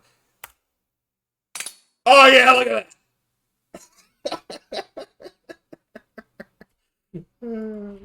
We can do roll d20. It's just the dice, and it shows, and it comes out. It makes and I have it set to metal dice, so it makes a metal sound. But oh, I love it so much. So you can go to the modules here, And you can go to the dice mod. Where's the dice? Better, not better rolls. Oh, so nice dice. And you can click this. Oh, look at this. You can customize your own dice. It's so beautiful. It's so good. So I was actually saying this before. So D&D Beyond, I don't know if you use D&D Beyond or have ever checked it out. They just added the ability to roll dice using their either their app or if you use the website itself, and then it makes an actual dice roll on the screen just like that. It's really cool. Um, and then they were geniuses. Like D&D Beyond, okay, so like this is shitty. I think it's crappy. Selling cosmetics is dumb in video games. I hate it. It's a bad trend. But D&D Beyond letting you oh yeah, it even has coin flips. I think I think a coin flip is just a roll V2. Yeah, there we go. um it was genius. Like they sell dice skins. And I just sat there and I stared at that and I was like, they sell dice skins. They're selling dice skins. Those mad lads are selling dice skins. They are fucking geniuses. So I don't know how many people are buying dice skins for D&D Beyond, because D&D Beyond is not a virtual tabletop. It's just a virtual character sheet at the moment. I think at some point they'll probably dive into the VTT space. You could at one point import D&D Beyond to Roll20. The ad, but you have to pay the highest tier of Roll20 subscription, so you have access to scripts. And then there was a script that I was using that used to work to import that. That script I was using stopped working at some point, and they stopped fixing it and developing it. So I don't know if another script has come along and somebody's doing it, but there's no official way. You have to find a script that's some player or somebody else created. Foundry does have a module that lets you plug in your D&D Beyond stuff. I haven't used it or tested it yet, but I'm sure it works great because a lot of the stuff that these people create for Foundry has been a beautiful thing. I don't like how I've done this. I really don't. I'm a little crabby about it. But the problem is, and I'll show you what the problem is. If I draw the wall tightly against this, my players' tokens. I really should just keep this token out and keep it having. You know what? I should set it in the. I'm gonna do that. I'm gonna set the prototype. I'm gonna just give them dark vision by standard. So every time I pull them out, I don't have to adjust it. Okay. So the problem is so now he can move freely in this like space here, right? Because it sits off the grid. Because it sits off the grid, you'd have to use shift and drag to like make it work. And if I made it really tight, what would end up happening is they would somehow end up outside of the walls and they would like no. Like so I have to make this wide enough to fit them. So Foundry you buy once. Yeah, Foundry's awesome. But here's the but. Foundry you have to host yourself on your computer and have people connect to kind of like a video game. And you have to deal with IP numbers and addresses, and they have to be able to connect to you that way. So what I've done is so you can do it that way. You download the app, you run it on your home computer, and you have players connect to you basically have them type in the IP address, and they can access it that way. And you could send them. I think you could send them an invite URL. But what I did is I'm paying for the Forge VTT service. So Forge is they host Foundry. They basically host Foundry for you. But it's a paid monthly service. I think I'm paying for the higher tier. I think which is about $8 a month. I think the lower tier is like $4 a month. I could be wrong. Just go to forge/vtt.com if you want to look at how much that costs. But you do have to own a license to Foundry, and you have to buy the license, and the license is a one-time $60 fee. So it's a little the price tag to get into Foundry is much higher than Roll20. Roll20 you could just play for free. Roll20 is just walk in, do your thing. It's free. Foundry costs $60 at the gate, and then you either have to self-host on your own computer, or you have to pay a service to host for you, like either like Forge. There might be other ones out there, but I use Forge. Forge has some other cool features that you can. It's got like so all the modules. Like I was talking about, all that dice module. It's got a page where you can go to, and you just see a list of modules, and you just single click import them. Done. Easy mode. You don't have to drag and drop zip folders and deal with files and all that bullshit. And then it updates them for you automatically too, which is that's right there. That's worth it. I don't know. So that means I could have 12 mods installed and not have to manually update them every time they change or something breaks. So like here I got these are all my mods I got installed. Like yeah, it's good stuff. Bye-bye token.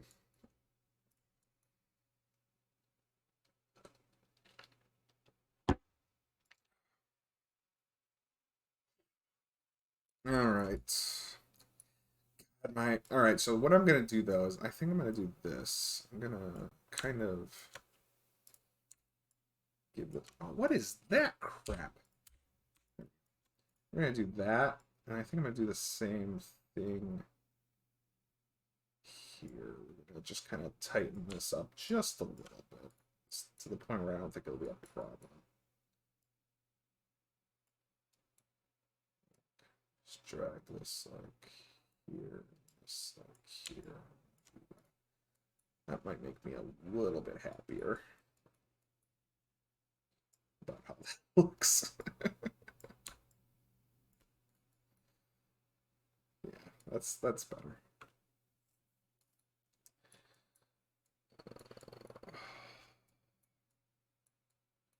One of my favorite features of this dungeon is this this crawlway right here. And the reason why I like it is because I made it in Minecraft, and I made it an actual crawlway. And in Minecraft, it takes about, I want to say, it takes like a full minute to just traverse this through my little Minecraft recreation of the Tomb of Horrors. There, I should show that on the stream. I should do a Minecraft stream and show off my stupid Tomb of Horrors recreation. It is completely undone. I was gonna go through and do all the redstone and put the traps in and just go nuts. And I spent probably 20 hours on just digging it all out and getting all the rooms set up. But but I've never used it. I've never shown it off. I should show it off. I mean, what's Twitch content if you don't like log into Minecraft at least once on your Twitch stream? Fix my camera. I'm not in the center here. There we go. 40 hours. I don't remember how many hours I spent. Wait, what's more like 40? Is it 40 for the Foundry license? It might be 40. You might be right.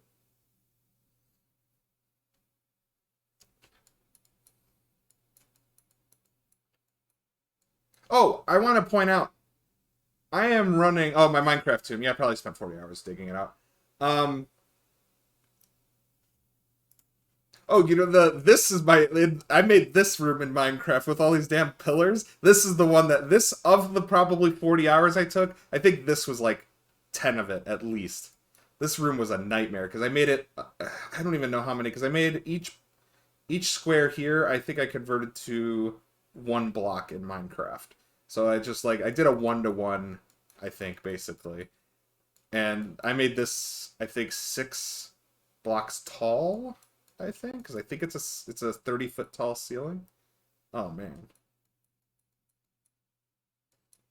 Yeah, Mark, you gotta get your internet fixed. Stop blaming me for the lag.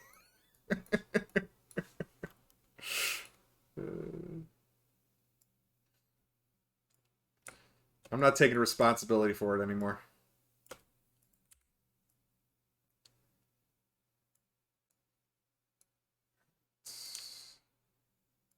Just I don't even know anymore.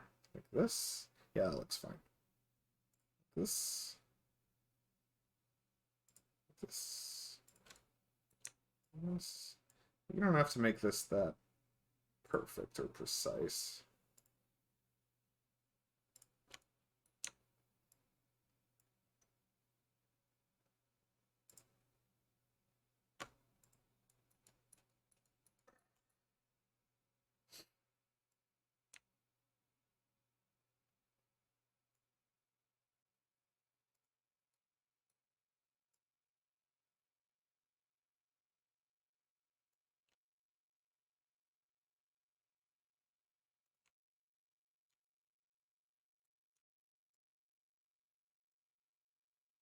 Yeah, you gotta watch it on source. You gotta see that HD footage of my map drawing or the whatever this is. Oh my god, guys, he's prepping Tomb of Horrors for his campaign. He just wants to kill his players. Sure, I just want to murder all of my players. More. Some more than others. Remember, I keep saying players and not characters, so.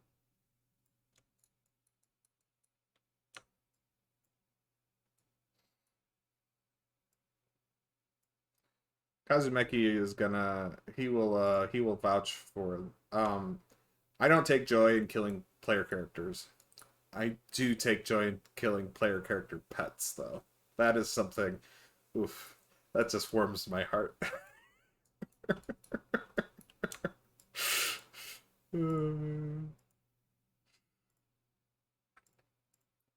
Player character pets. You ask me for a pet, I go.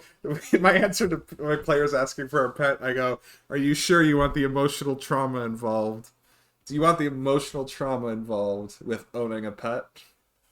You better protect that thing.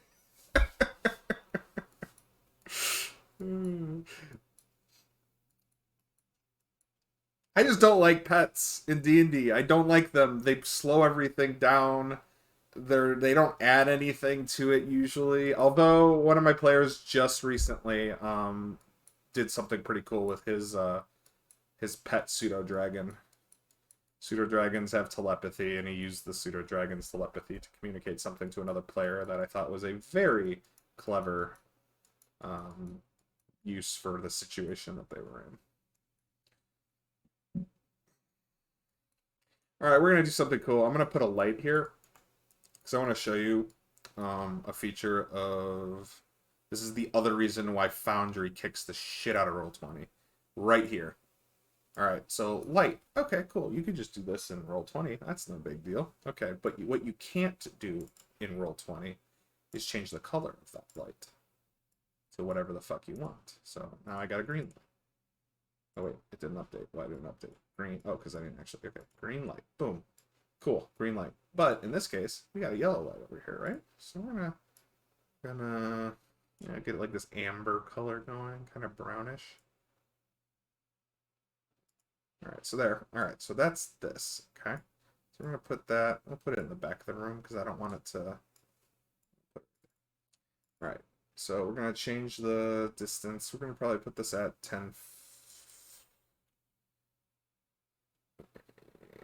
We'll put this at 0. Put this at 8. Perfect. Okay. So, cool. Now I can change the color of it to that kind of like amber yellow. Like it's like a, yeah, maybe a little orange. Is it a little more orange? I want to match this color as close as I can. I could pull it into Photoshop or whatever and figure out the actual color. Okay, there we go. All right. Now here, this. The changing color is great. If Foundry just put changing colors into your lights, I'd be like, you are leagues ahead of Roll20 with that. And then they were like, no, we're gonna go one step further. We're gonna let you animate your lights. And then I just go, what are you talking about? You are mad lad. Look at that. Look at that. That's fucking cool. I'm gonna bring it down a bit because I want it to be a little more subtle. There we go. Like, look, 2 clicks. Done. I just added a cool little feature to the map visually, look how stunning that looks right there. It's fog in a little hallway. Boom. And you can do that. Now, the one thing I kind of wish, and I haven't figured out how they do, is they only let you do these animations attached to lights. So you can't do it in an area where there's no light.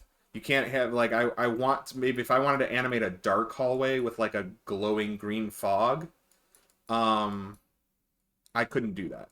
It would have to be I would have to light the hallway up with the fog. The fog kind of lights up the hallway because it's technically a light. But there, that. And then I also am gonna do that here. I can do that over here too. Wait, do I have the walls drawn in for this? No, I don't. Let's do this one too. Let's do this one. So I'm gonna pull this down. That right there. That. Just draw this out real quick.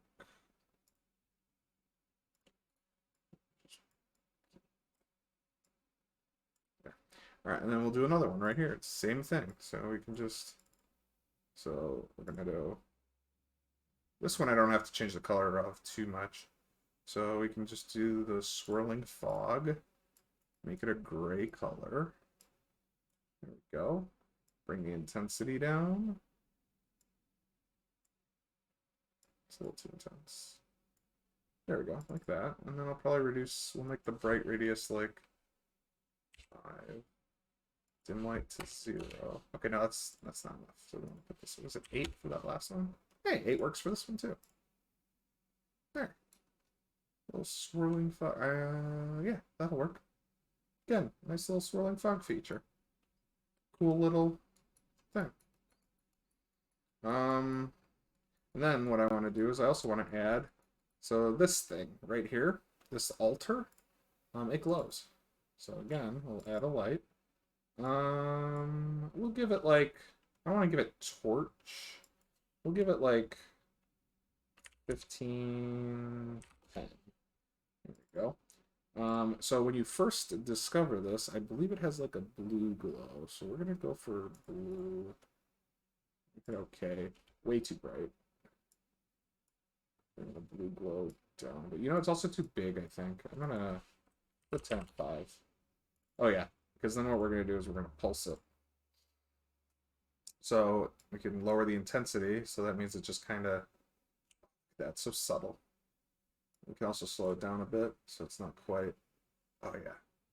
All right. We're gonna increase the bright radius. We're just gonna do a bright radius. We're gonna get rid of that. There we go. And then we're gonna increase this by. Let's put it to like 8 again. 8 seems to be. No, that's too much.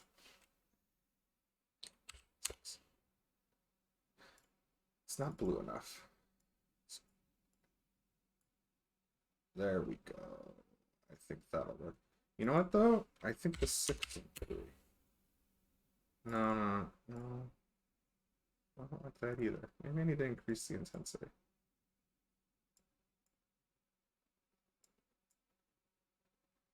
Make this.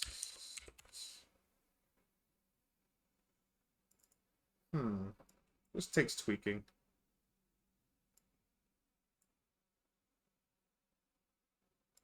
To get it how you want.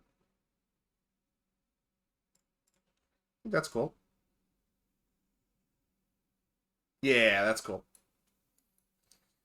So now that altar has like a blue glow to it. So what we're gonna do though, because this altar, if I remember correctly, we're gonna copy paste. It has a red. It switches to red after they touch it once. So if they touch it once, they get shocked by a big lightning bolt that shoots down, and then it changes to red. And if you touch it when it's red, I believe a fireball goes off. So we're gonna just switch the color. Have a red one. We're gonna put the red one on top of it, and turn the red one off. So this will be kind of a little awkward because I'll have to turn that one off and then this one on to kind of show that it's changed color. But that's fine. Oh, there's candles over here. All right, gotta add candles. So candles in Dungeons and Dragons, or candelabras, they only have a, I believe it's a 10 foot by 5 foot light radius. Boom. Also, shoot. I'm gonna go, so I'm gonna go to my Tomb of Annihilation real quick. Which, by the way, this should be somewhere else. I shouldn't. Yeah, right past the Black Academy. I put some torches in here. And I found this really neat source where Dungeon Draft sets certain light colors for their things. So I'm going to just take this light source here, add to custom colors. I wish it would save your custom colors because I would love to just fill it up with different light colors that I think work. But I can just now select that as the color. Boom. Now you want to do the torch. There we go. There we go. The only thing is I think I turned the speed down a bit. No, the speed's fine. I think I turned the intensity down a bit. Yeah. Boom. Candle. Candle. Alright, so there, now you got some candles going, you got some, so this is like, this is where I think Foundry's fun. Like, this is where Foundry takes, like, where you just start placing light sources and fiddling with the anime. Oh, it's like, oh, here, I should do another one of those here. Another fog. Actually, I should probably just copy that other one so they're, like, the exact same. So I do over here, copy that, paste it. Drag it in here. We're gonna reduce this down to like 4. There we go, perfect, done. Okay, got a little animation. Also, so since it's a light source, like they'll be able to see that while if their token's all the way up here and they, let's say even if they don't have dark vision, they'll be able to see this glowing foggy mystery down here, which will draw them in that direction. I don't think this room has pit traps. So there's not gonna be any of that crap going on, but yeah. Lawful good altar.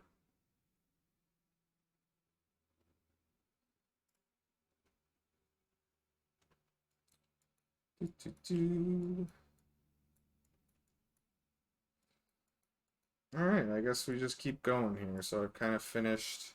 Got the lighting in there, got the lighting in here. Got the lighting here. There's no lighting in this hallway, except I got that there. I should probably maybe do this real quick. So let's bring this down. Just try to.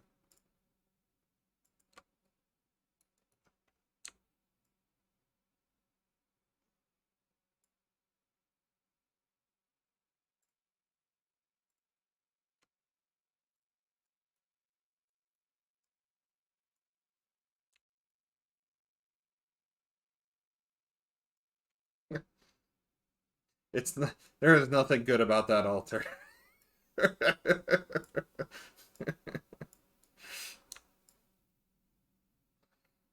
is a chaotic evil altar if I ever know. It looks good because it's blue and glowy, but boy does it hurt when it goes off. Alright, so oh, this is supposed to be a secret door. I messed up. Now I gotta undo it. I gotta undo everything. What time is it? We've been streaming for a couple hours now.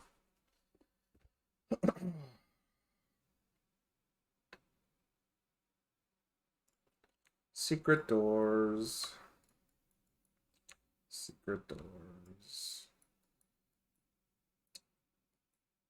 Like, I'm just doing this rough because I want to get it done. I've spent, like, I could make this much nicer, like, but honestly, like, here's the thing you have to remember. So, we're gonna drag his token in there. Alright. That's what they see. Like, it looks fine. Like, they see the tunnel. And they can move down through it. Like, they can just, like, it doesn't need to be perfect. Like, because of the blackness, like, they don't need to see, it doesn't need to be perfect. Like, so I've kind of relaxed on my making these lines so pristine and tight because it doesn't matter. Especially on a map like this, it doesn't matter. Other maps, it might matter more, making it a little tighter and more son of a bitch, more accurate to the map. But for this one specifically, because it does this, it's got just a black outline for it. You can just be super loose with it. And you just gotta make sure that like I'm gonna make this nice and tight, like right up against the walls here. But other than that, like boom, done. Again, we're gonna have other hidden door there. So the way to get in here, I believe there's like a hidden entrance in the set in the floor there. So there's no real way to do that in Roll20. Just that I'll just describe it and then, or in Roll20 in Foundry. So they'll just describe it and they'll be like, okay, I go down the hole, and I'll just drag them to this spot and be like, okay, you're in the hole now. All right, yeah, that's done. I'm not gonna be doing monsters yet. That's the last step I basically do is I populate it with tokens and creatures and monsters. And also, since I've already done this before, I already have all my creatures and tokens and monsters imported. Um, there's not a lot. Wait, what? Like, okay, I can actually like remember this. Like, I'm gonna have a couple of these four-armed gargoyles in here, I think.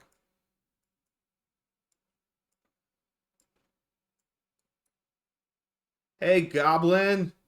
Welcome to whatever this is, my D&D prep stream. It's not super exciting, but informative if you want to learn how to DM in Foundry. Oh no! You know what? I need to make. Wait, can I do that, or do I have to be do I have to be like you? Do I have to like? Can I put that emote? Oh man, can I customize emotes? I want to customize emotes. Oh no, I don't want to do that. Okay, how do I close this emote thing? Okay, there we go.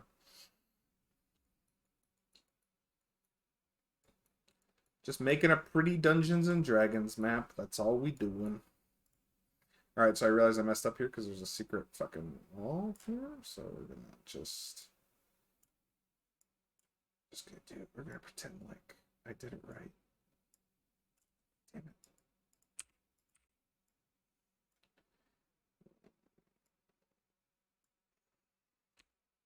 But yeah, this is just adding all the things that you need to add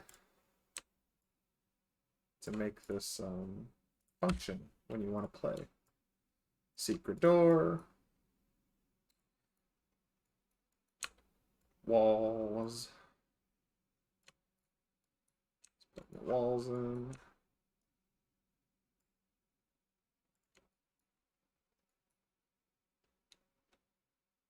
How was your stream, Gabi? Did you get your shrunken head finished?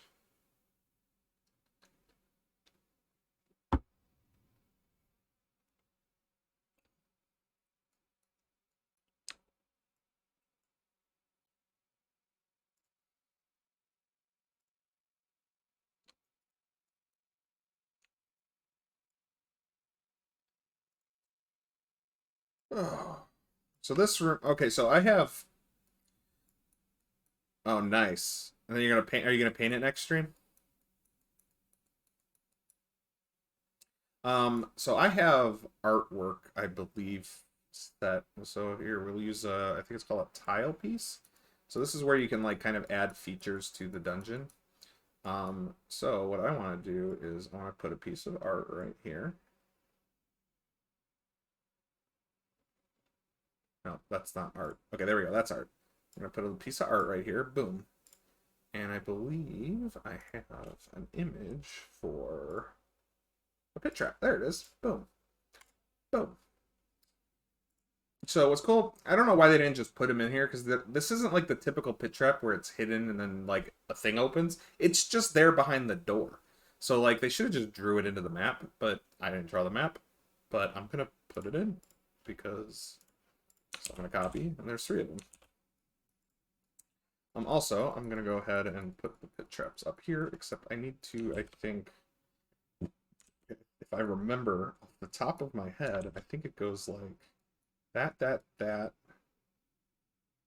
No, that. Middle. That's right. Goes in the middle. It goes left, right, middle, right, left. I think this is... All right, I'm going to look up... Let's open up the adventure now. Let's see if I did it perfect. I bet you it's perfect. I won't have to change a thing.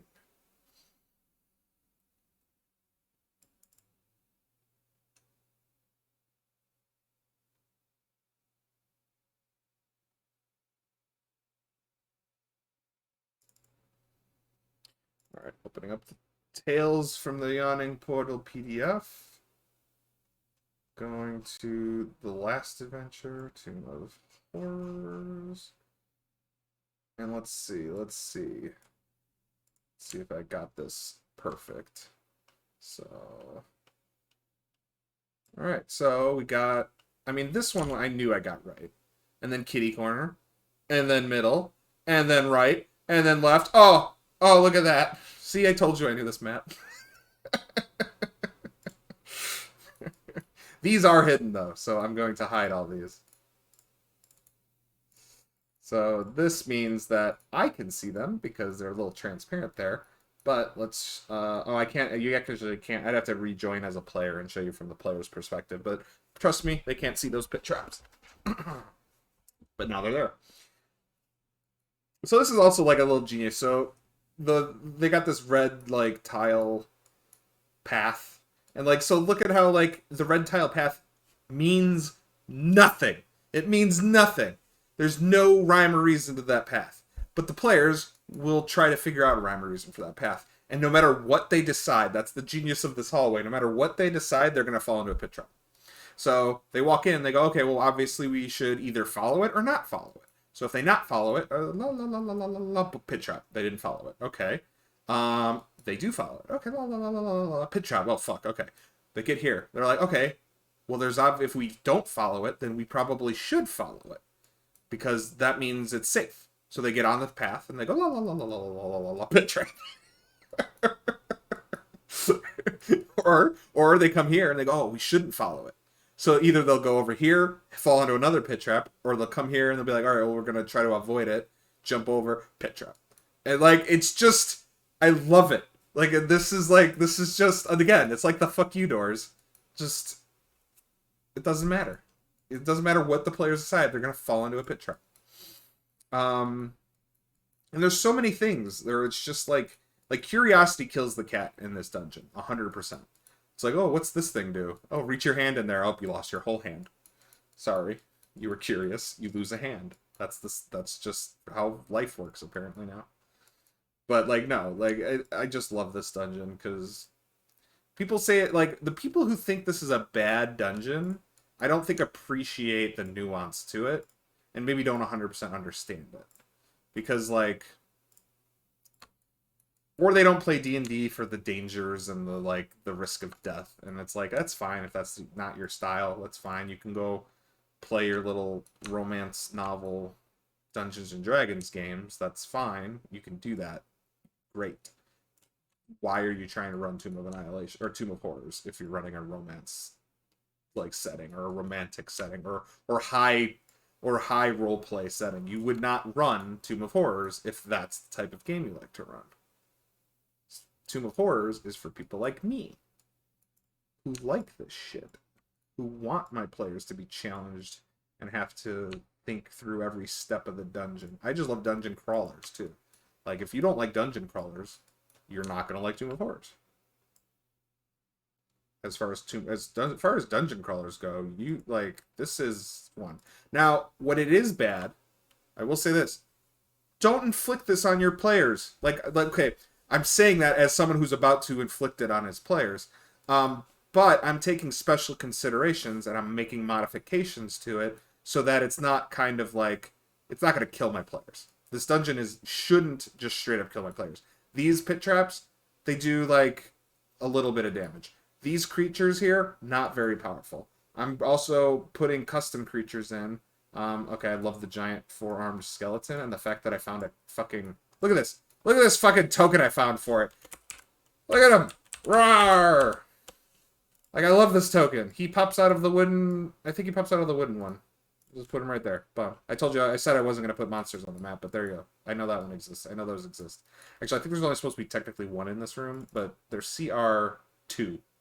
I can put 4. I can probably put 10 in here, and my players would wipe the floor with them. So I'm just going to put them there. What I could do, actually, instead of the 4-armed tiny gargoyle, I could put the Tomb of Annihilation version, which is a giant 4-armed gargoyle. And I've just convinced myself that that's what I'm going to do. Just one of them, because he's CR10. Okay, so I just laughed. I'm only putting one of them in there because I don't want to kill my players with it. Do you want to see where they are in Tomb of Annihilation? So let's go to the Chambers of Horror, which is the next floor my players will be going to once they finish this. Oh, they have 4 of them in a room, and they all activate. Actually, you know what? It specifically says they can all activate, and honestly, they're all more than likely going to activate, and they're going to have to fight 4 CR10 creatures at once. I think, luckily though, I don't think they pursue them if they like run out of the room, but they'll attack on sight when they come back. So, also they can't fit technically in like these hallways. I guess they can squeeze. There's the squeeze rules in Dungeons and Dragons, but yeah, I don't know how my players are going to deal with this. This is going to be a pretty deadly fight. This room, I can't wait for this room. Oh, we're not talking about that right now. We're going to Horse. I've already prepped all that. If you want to see what happens in those floors, you're going to have to watch my streams on Tuesdays. But I'm going to put one of these 4-armed giant, because by this point they'll have already encountered them in the Tomb of Annihilation, so when they come here and there's another one there, they're going to be, God fucking damn it, and they're going to have to fight it. There's only going to be one, so they'll probably take it out pretty quickly, but I just like the idea of just being like, 4-armed gargoyle in the face. Remember this? This guy, 4-armed giant skeleton. What is with a Surak and giving creatures 4 arms? Actually, it's more like, what is with... Well, I wouldn't say, because... Yeah, what's with that? I like this guy. He is a huge skeleton creature. CR7. He attacks 4 times a turn, I believe. He only makes 3 attacks. He's got 4 arms. That doesn't make sense.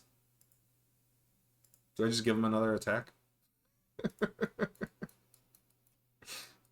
Is one of his arms broken? He pulled a muscle in his lower right arm. He can't really swing with it. Fucking pulled a muscle. He's a skeleton.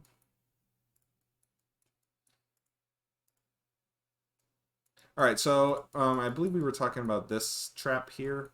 I'm not really going to do anything with it. I'm not like on the map. I don't think I need to. Also, if I remember correctly, this is a door that you can see, obviously, but I believe it's a locked door. And the way you do locked doors is, well, you could just do this and right-click it. There.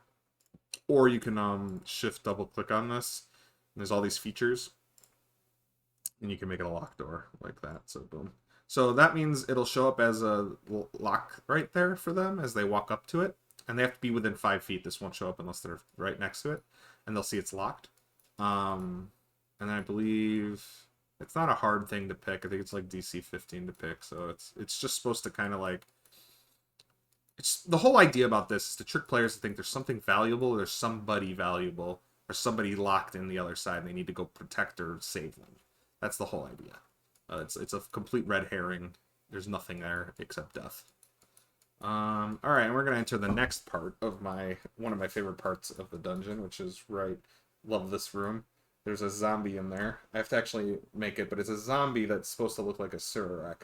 So what's cool is I have a token for a Surak, and I wasn't going to do this till I found the token I wanted to use for a Surak.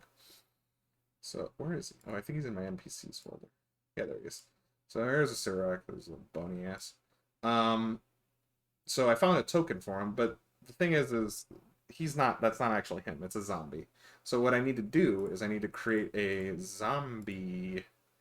I just duplicate this token here, plop it in here. We're going to just call this a Surak. And we're gonna mess with this. So we're gonna go to the token and we're gonna get the Surak token in there. Because I want my players to be like, oh shit, we found a Surak. But it's not a Surak, it's just a zombie. I think there's like custom. There's stats I gotta change. I think he has more HP. I think he has a better, higher armor class. There's like like a slightly better than normal zombie, but we're just gonna start with the zombie.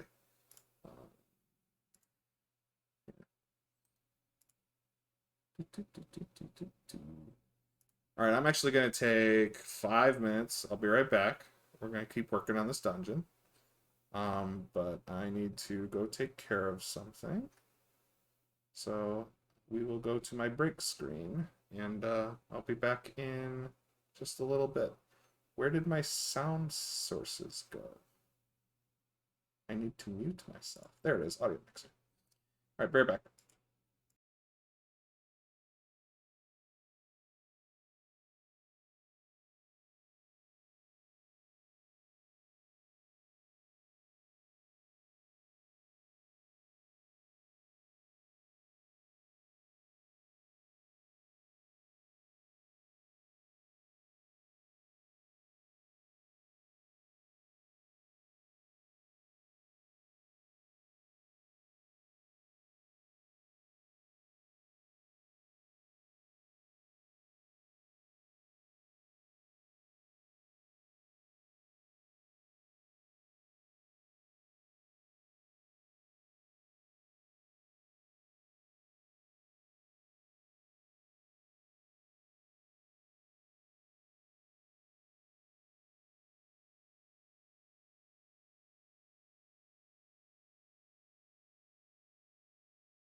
Alrighty.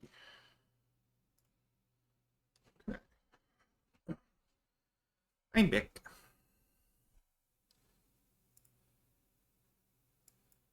Well, guys, thank you for joining me. I'm not getting off yet, but if you guys want to go ahead and follow me, that would be great. Just trying to build a little Twitch stream. I'm not gonna go nuts with this, but I wanna build a little following. I want you guys to enjoy what I'm making and what I'm doing. I mean, this isn't anything crazy, but in the future, I hope to be making like I'm gonna be writing adventures. I'm gonna be Probably doing more maps and doing map making in the future. Like, I'm not gonna do all my D&D prep here, so like I can't fit everything I need to do in 4 hours. Um, because I'm a psychopath and it takes probably closer to 10 hours a week of working to get my games prepped, and plus it's just like it's what I do, and it's what I do now instead of playing too many video games, or um, it feels more productive, which I know is a lie. This isn't productive at all. It's my hobby, so it's just fun. And I'm trying to I'm trying to focus. I have that problem for years where I just had like 20, 30 different interests and hobbies all going, maybe not 20 or 30, but like 10. Like all splitting me in different, like I know how to I play piano, I try to make music once, I paint miniatures, I read, I program, I make video games, programming. I do art for programming or for those games, and even for D&D I try. I'm not a very good artist, but I try. Um like there's all these different hobbies I would do over the years, and I never really like focused on one. I'll be honest, Dungeons and Dragons I started 4 or 5 years ago.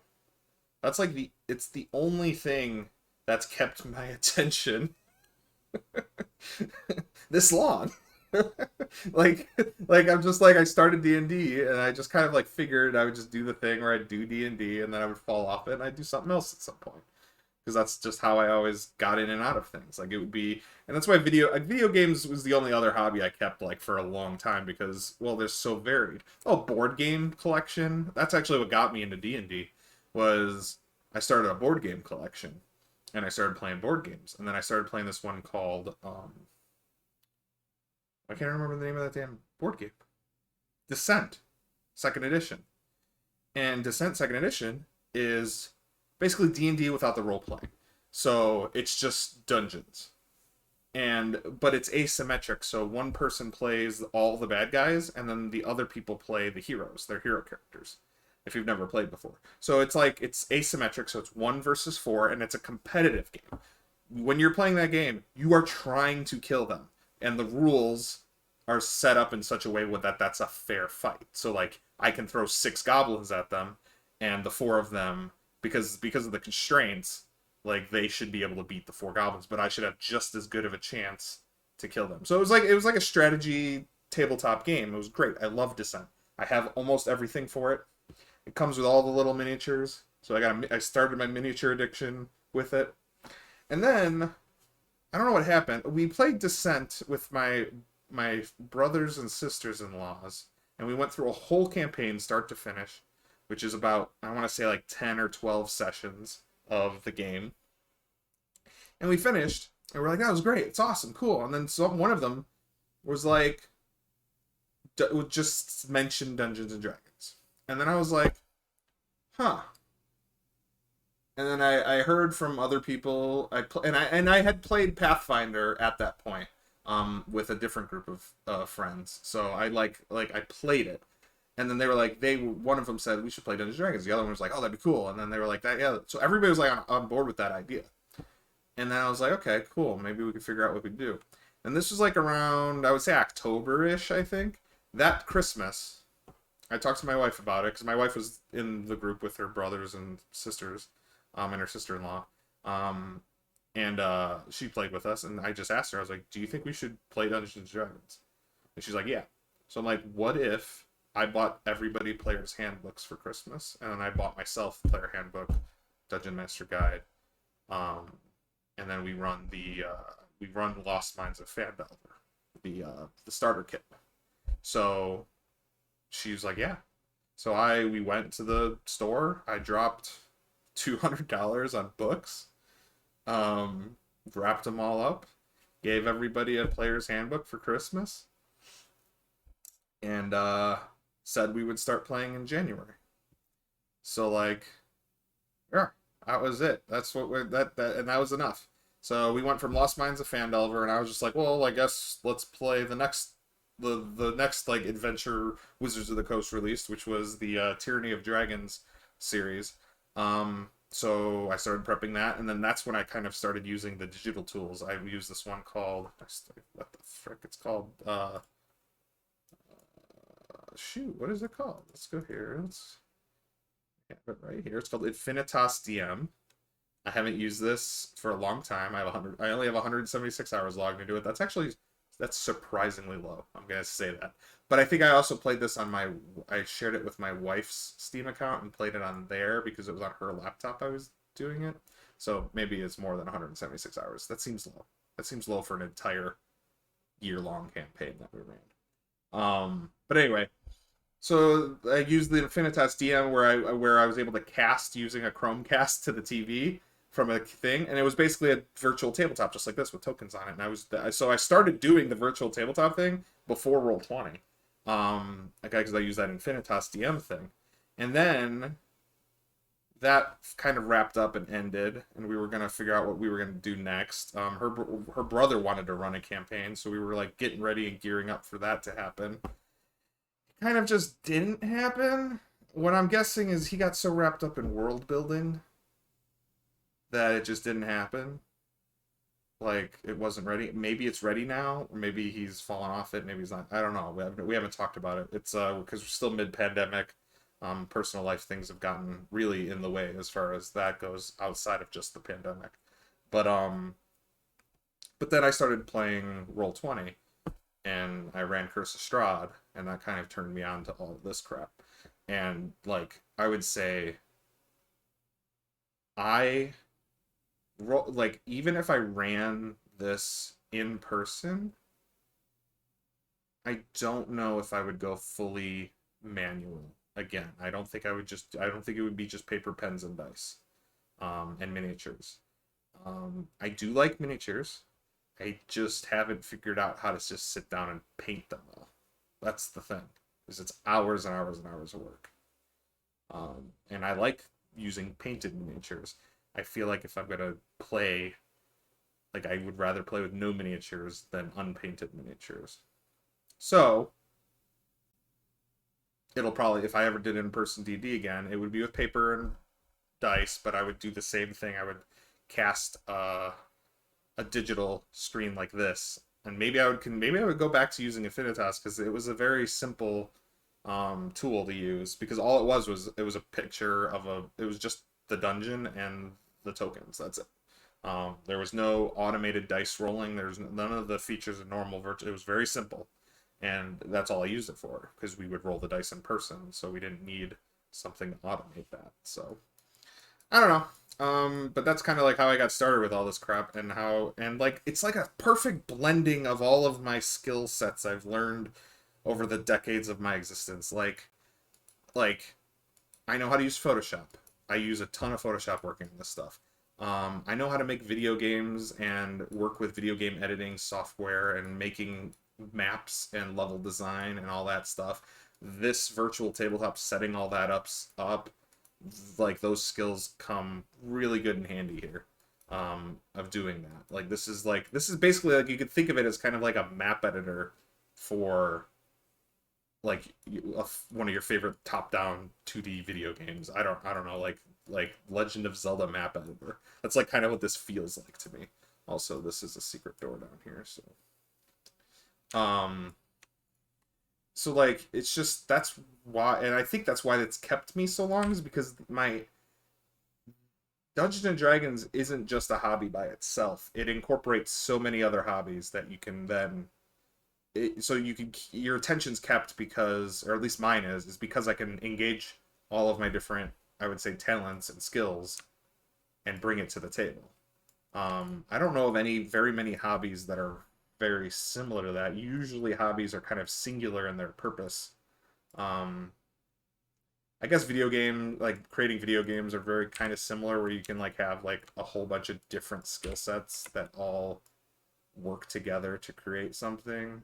I don't know if you guys have any other ideas of things like that, where like it just brings it. Like if you're a writer and you like writing and that's your hobby, or even if that's your career, like you're only really doing one thing, and that's writing. If you're like, you know what I mean? Like this, I can write, I can make art, I can do digital, I can make music. Like if I wanted to make a custom music soundtrack, like if I want to dig into my background in music composition, I could do that in a D&D, inside of D&D. I can make that happen. I can do that.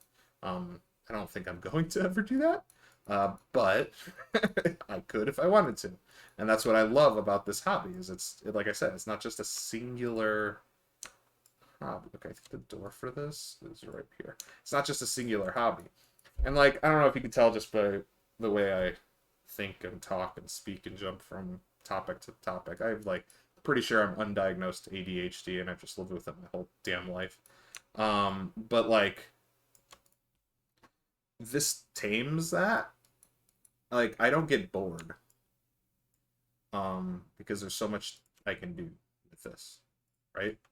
Like, I mean, this is kind of boring. I know this is boring to watch. Um,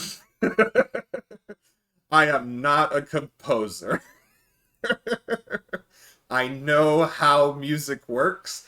I know how the notes get arranged. I know I am not a composer. Um, I would never say I was. I have a piano. I can sit down in front of it. I can make noises come out and I can make them semi sound good, which if you count as a composer, great. I can write that all on sheets note or like and give that to people and they could reproduce the song hopefully pretty accurately. But I spent my senior year in a music composition class, and that's all the formal training in composition I've had. So I spent 1 year of high school learning how to compose songs. Um, so I would say no. Like I didn't go to school for it. I never actually did it professionally. So I'm not a composer. I just know how music works, and I could make songs if I wanted to. I don't know if they'd be any good. Um, I mean, the stuff I've made, the stuff. Do I know any counterpoint? Music theory. So music theory is the class I took in college or in high school. So I know music theory, like, and I like thinking about music theory. I'm not very good at it. Um, and honestly, it's been almost, oof, it's been more than 10 years since I've ever engaged in any sort of music theory. So like what I know is like I would have to refresh on it and reread up on it just to remember. Um, but I play like I'm a I would say intermediate pianist. So like with that, like I feel like if you learn how to play piano, you kind of need to learn how to like you gotta know how music works. Like maybe other instruments. Maybe it's I've not played any other instruments, so maybe that's the same for most instruments. You gotta know how music works. But like for piano specifically, I feel like they would like you need to know more. And if you're a composer, you probably know how to play piano. I could be wrong though. Like I said, I don't know a lot of musicians in my life. The few that I did know were not they're very opinionated people about music. I didn't really appreciate that. You can so string pieces. So a string quartet, like a whole or like maybe a whole string section or just a single string instrument. I'm the opposite. I play piano and I can work my fingers around a guitar, but I'm not very good at it. But yeah, what kind of string instruments? Also, I wouldn't mind. Are you so? Do you have any like examples of you playing the string instruments or? I love violin.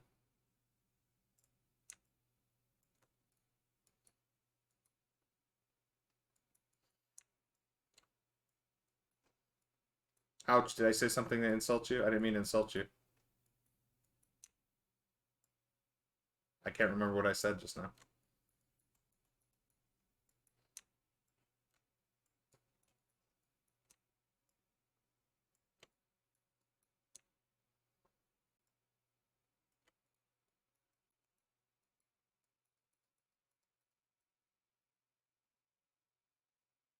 Cool. Cello, viola, violin. Nice. Yeah, that would be fun. Like that sounds fun. That'd be something I'd be like. I could see myself getting into, but like I said, I haven't touched music theory in such a long time. I do like Lindsay Sterling. I really like her stuff. Um, and how she like got her start basically doing that. She got her start basically by just taking songs and making them into violin pieces and then filming herself on the internet doing it, which is beautiful. I like I just love I I love that. Like that's what I love about the internet. What I hate about the internet is Reddit. What I love about the internet is oh, okay, yeah. Yeah, I mean opinionated music friends. Ugh. Like they just think that their opinion on what music is and should be and everyone else is wrong is an obnoxious thing. Um and that's I would say that's true about any subject. Music it seems to happen a lot in music though. People seem to have their music taste and that's it.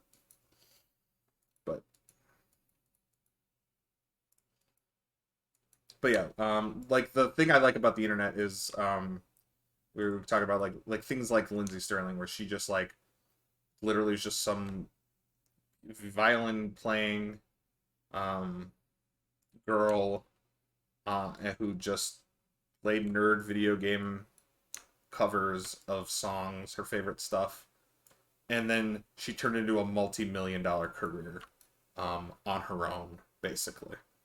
And it's like she's like an internet success story. Like that's awesome. I love when that happens.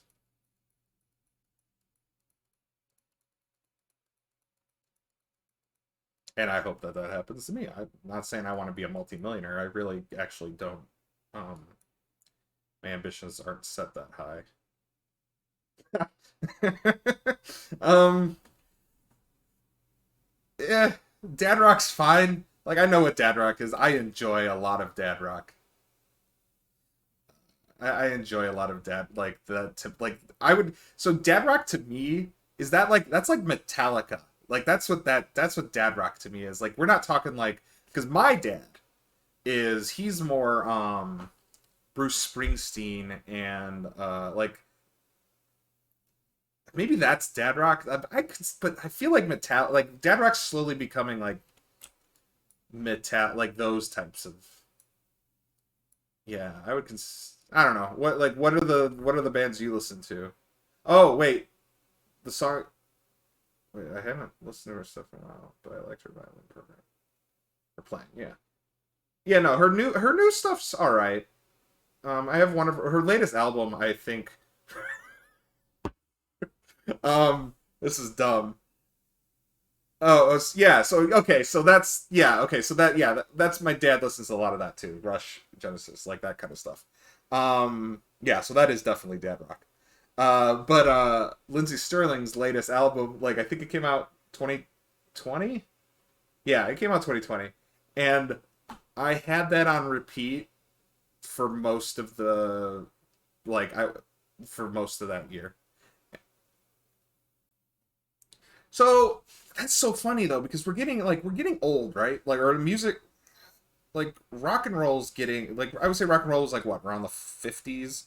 It really kind of like became that's like the beginning of rock, the 40s and 50s. And like we're getting to the point where like classic rock, the definition's expanding. So like I think we're at the point now where I think Metallica is start like that's I mean people say Metallica's metal, that's rock, and it's kind of entering the world. Like you'll hear a Metallica song at the grocery store. So I think like once you're in the grocery store list of music, um I think if you can hear it at a grocery store or like any like yeah, I would say any store where you're just walking around, you're like, hell yeah, that's my jam. You're in that generation. Because marketing, you have money now. If you're in your 30s and 40s, you're the prime demographic for for places wanting to get you to come to their stores So, like, I don't know how old you are, or if you're in your 20s and listen to dad rock, like that's fine, or if even if you're younger. But like, but I would just say like that's the demographic that they want.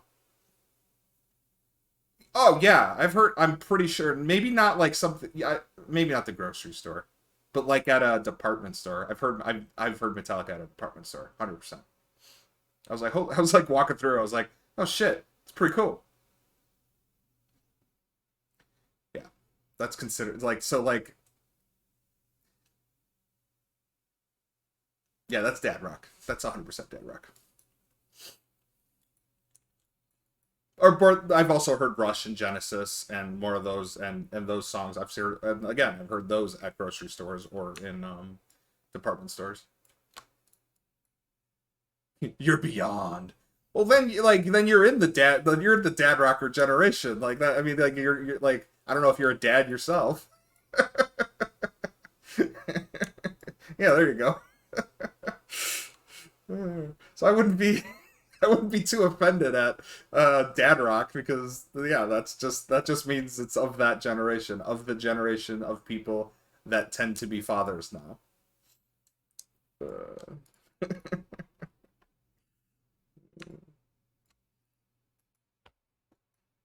you're beyond. Yeah, I'm 34. I've been playing D&D only for a couple years. So it's yeah, the 20. I think it started when I was 29. I read all of the third edition books when I was in high school, um, and I wanted to play, but like never had people to play with. I guess I probably could have found them, but I wasn't a very social kid in high school.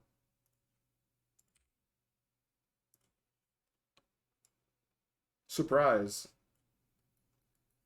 Guy who plays Dungeons and Dragons and shit isn't social, but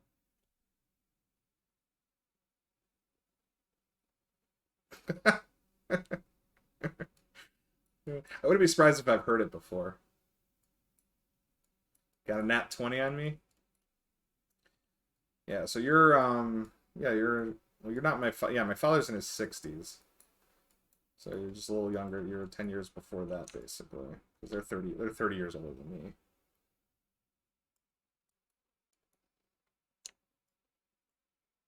But no, like I don't care about age. Are you kidding? You seem like a cool guy. I would hang out with you and play Dungeons and Dragons with you. I don't freaking care.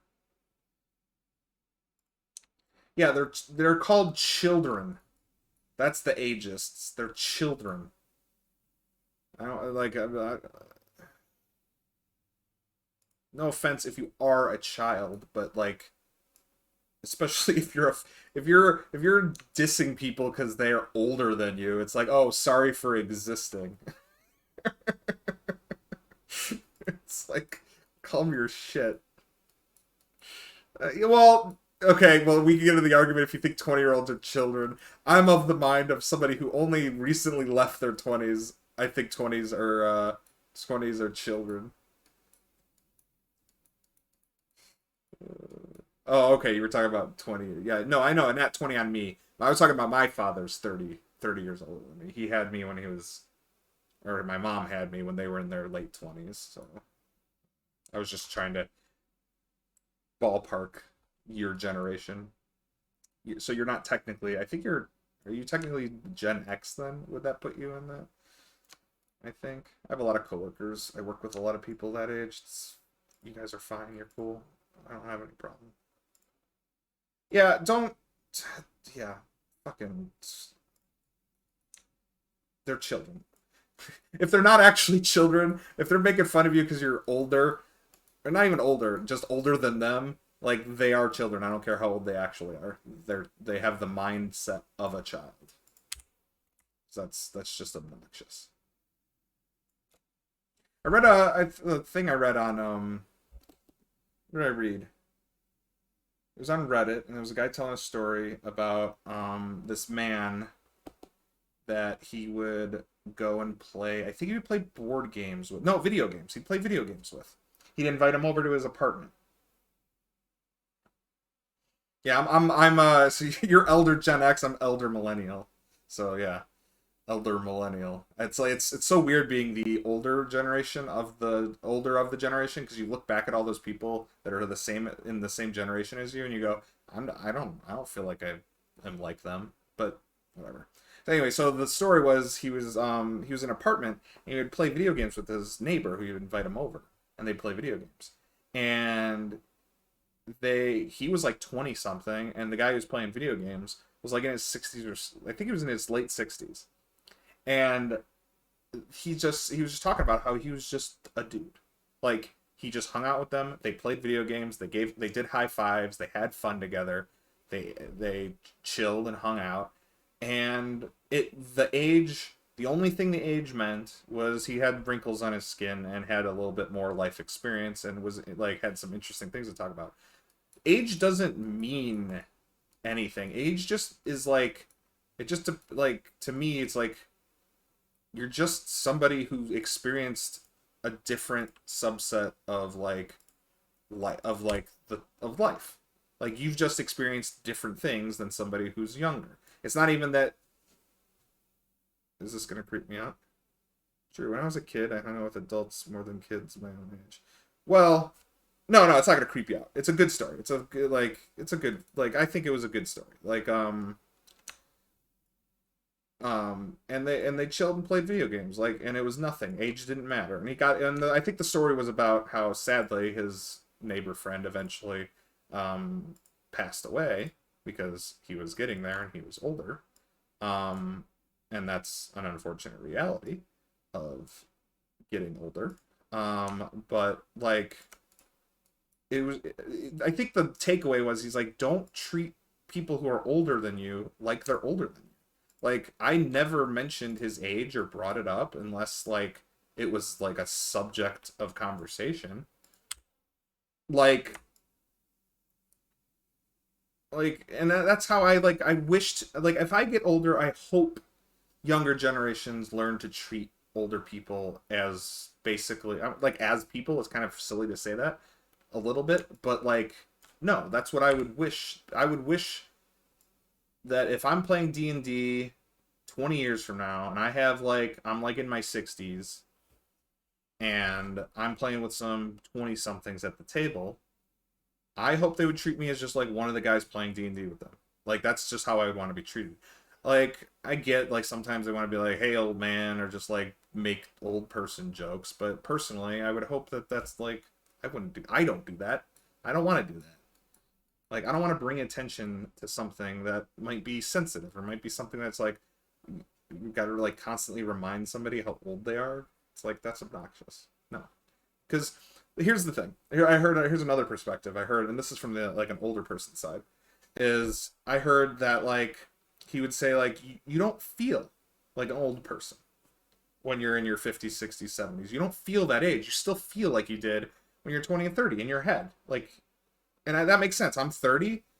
I feel the same. I have the same thought processes, the same things as when I was 20. I'm wiser now. I hopefully make better decisions now. But I don't feel 34. Like, that's not a number to me.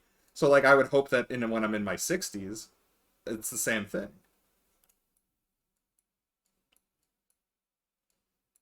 Oh, Twitch is great. Um, Twitch has its problems, but Twitch is good. I've contemplated on whether or not I would. Oh wow, that's actually higher than I thought it would be. I mean, it's great. Like, I think it's cool. Like, being able to connect with like people. Like, this is the only platform where you can just directly connect with strangers, other than maybe just walking around the street and saying hi to them. Like, we're having this conversation.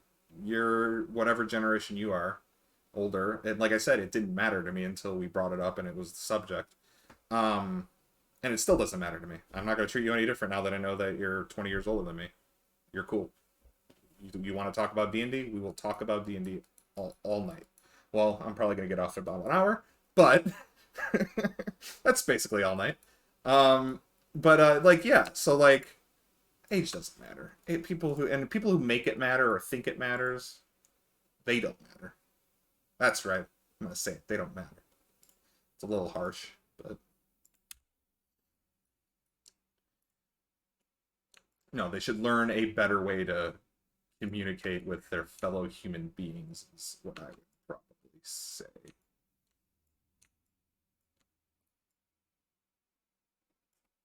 Stop being so judgmental. Why did I close that? That didn't need to close. This just needs to go up here.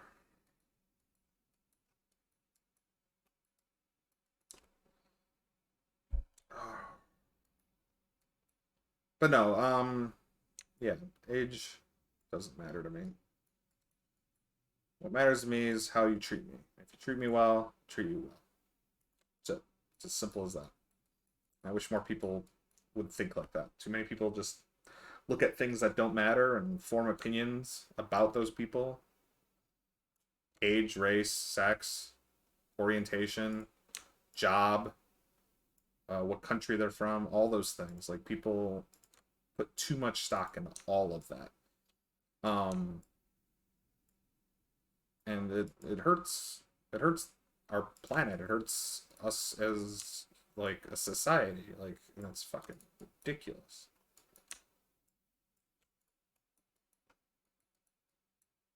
Yeah, oh, for sure. Yeah. I will hit you up. I don't have any musical concerns at the moment, other than trying to find what's it called, royalty-free music to play on this Twitch channel. That is my primary concern at the moment. But you gave me that Twitch thing I can go find that maybe that I'll use. These are big doors. Why are these doors so big? So here's an example of a feature of the dungeon that I will not put. So this dungeon right here, there is a so they have this in the Tomb of Annihilation as well, but there's this big thing. What is it called? It's not a shambling mound. It's a stone juggernaut. Okay, it's a construct. All it does is roll forward and crush things. That's all it does. It does a slam attack, and if it knocks you prone and rolls over you, you die. So it's basically like it's a similar save or die mechanic thing. And one of those is living up here. And in this hallway, if they walk in, they have to make a save and see if they fall asleep, which knocks them prone. And then the stone juggernaut starts rolling. Yeah. So, I'm not doing that. So, what I'm going to have is, like, the whole idea is this dungeon is decrepit, old, nobody uses it anymore, nobody goes to it anymore, it's been basically abandoned.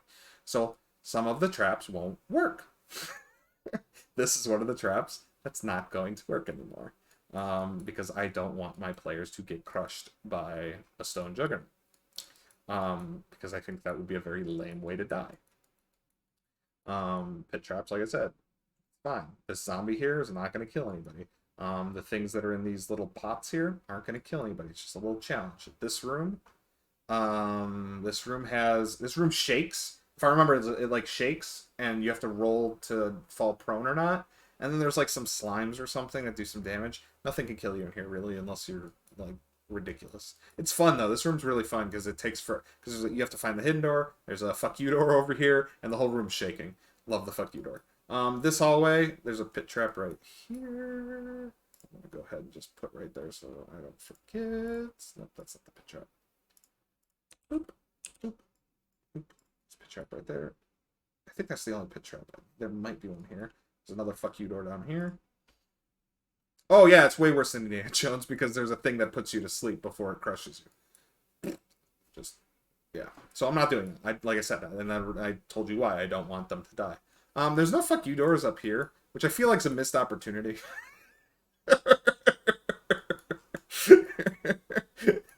a fuck you double door. That would. I feel like maybe I should just put one in, just because I like them so much. Are there any other fuck you doors in this dungeon? No, there isn't. Those are all of them. I kind of hate this section of the map. This is my least favorite part of the Tomb of Horrors.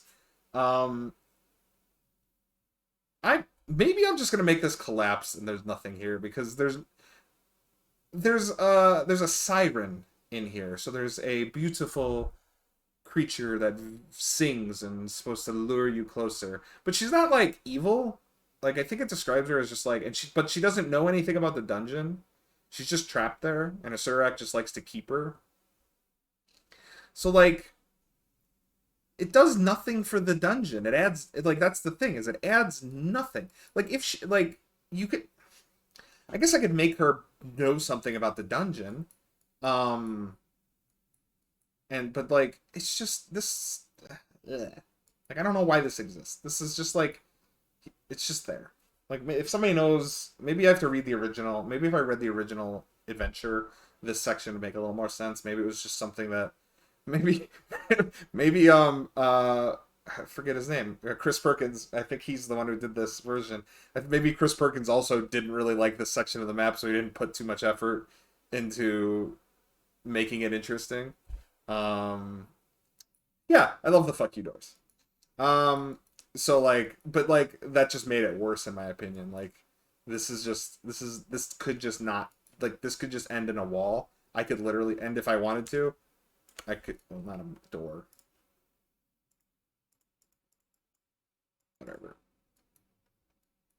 It's not. Then that's the thing. Like if it was, or if it was like a, like if it was like a he keeps her for that reason, that would be one disgusting, and again, it would be something I wouldn't want to have in my game. So I could literally just do this, and I think now that I'm thinking about it, because I don't want them to spend an eternity in here, I should think about um not letting them go down any red herrings too far. Maybe I should just block this off. Maybe I should just end this hallway here so they don't like go into there and I can just describe it as like crushed down. Oh, and when I said squeeze, the reason why I went weird with it is because the Lich is an evil piece of shit and I don't think he would have a love interest. He's a collector of people. The Surak traditionally. So if he had a main squeeze, it would definitely be non-consensual. I don't so like I don't think a Surak bothers with consent when it comes to things like that. And that's why I wouldn't put it in my game. Relegated to the toxic DM episode. Yep, 100%. Wow, I'm actually getting pretty far as the this goes.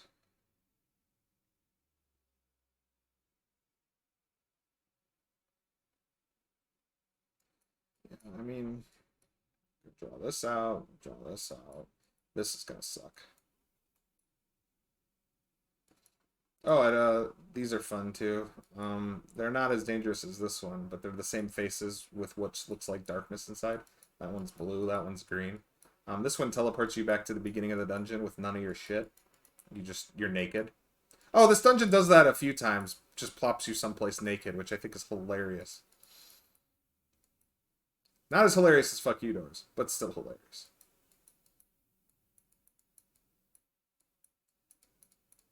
Oh, 100% by the way, those Fuck You Doors, if I write a dungeon that's like, if I do like a death dungeon like this, I'm gonna put some in there as a nod to this dungeon. Because that's like probably my favorite feature. Is there like another favorite feature of mine? I'm trying to think. I mean, I like these pit traps are neat because I told you, like, I like how well designed that is. Because no matter what logic you try to follow, you will fall into a pit trap. Um, this part's a little tedious. Like I ran this, I'll run it the same way. It's fine. They have to find the doors and figure out which direction the hidden doors open and try to open them. There's no punishment for failing. It's just kind of like slows down the game a little bit. This room has another gargoyle in it, but it's not an actual gargoyle. It's just a statue. And if you basically feed him gems, he will give you a secret item. I think it's like a wand of secrets or something. Or magic item he'll give you. There's some stuff in here in these dungeons. Okay, so this room. This could be a TPK room. So this will teleport you to one or two places. If you go in here, it'll first teleport you here if you don't do anything. If you press the button, the correct button, because there's a bunch of colored buttons, it teleports you, I believe, over here. Which is why I was saying, like, I needed to put the door in both places here, because it needs to be flush, because it's going to be secret from this side. If you press the right button, you get teleported over here. This one changes your character's gender, if you fail your save, which happened, and again, hilarious. We just had that happen in my Thursday game. We had my Githyanki character, my player character. He drank from a fountain, and it was a roll a d6 and see what happens, and he rolled a 4, which changed his character's gender. That was a fun moment to explain. I think that's on my YouTube channel. Yeah, that session is on my YouTube channel, so you can watch that. Watch a Githyanki change from male to female. It was a fun moment. That's another thing that, like, a Surak, I'm not sure what his like, he thinks, like, again, that's actually a problematic idea. The fact that he thinks that changing your gender against your will would be something horrifying. That would be traumatic. That would be, for I don't care who you are. Like, it's just a weird thing. Like, he thinks it's funny, and, like, that just shows, again, he's kind of a piece of shit. I mean, he tried to, like, if he's not gonna kill you, he's gonna traumatize you. And as a DM, I personally like the trauma route more than just the killing. Killing is so final, it just ends. Trauma is forever. Again, I only want to traumatize their characters. I don't want to traumatize them as players. Not my fault if I do, though. Okay, it might be my fault. Toxic DM episode. Okay, I gotta make this visible. There we go. I'll be honest, I'm kind of lost. I've kind of my wind out of my sails here. I don't know if I want to draw any more walls. But now I'm trying to think what else I can do for the last, like, 40 minutes here. I don't know if you noticed, I got spaceships. So, I did all the walls. This is the largest map I've ever done for a tabletop, or a virtual tabletop. And you can tell by how long it's taking to load. There it is. Yes, I drew all these. Yes, I placed all the monsters. Yes, all the lighting in the doors. Kill me. Also label all the sections so I can refer to the notes for each room. I'm proud of this room. I like the way this one looks. Do you have new monsters? So, since I'm running modules, I tend to use the monsters that are in there. But I do create custom monsters every once in a while, for different situations. In my homebrew game, I was more likely to use a creature. You know what? It is kind of, well, it's not, okay, this is far smaller than a Death Star. Death Star dungeon would be astronomical. Like, you wouldn't even be able to run it. You could run, if you wanted to run a Death Star, you would run a section of the Death Star.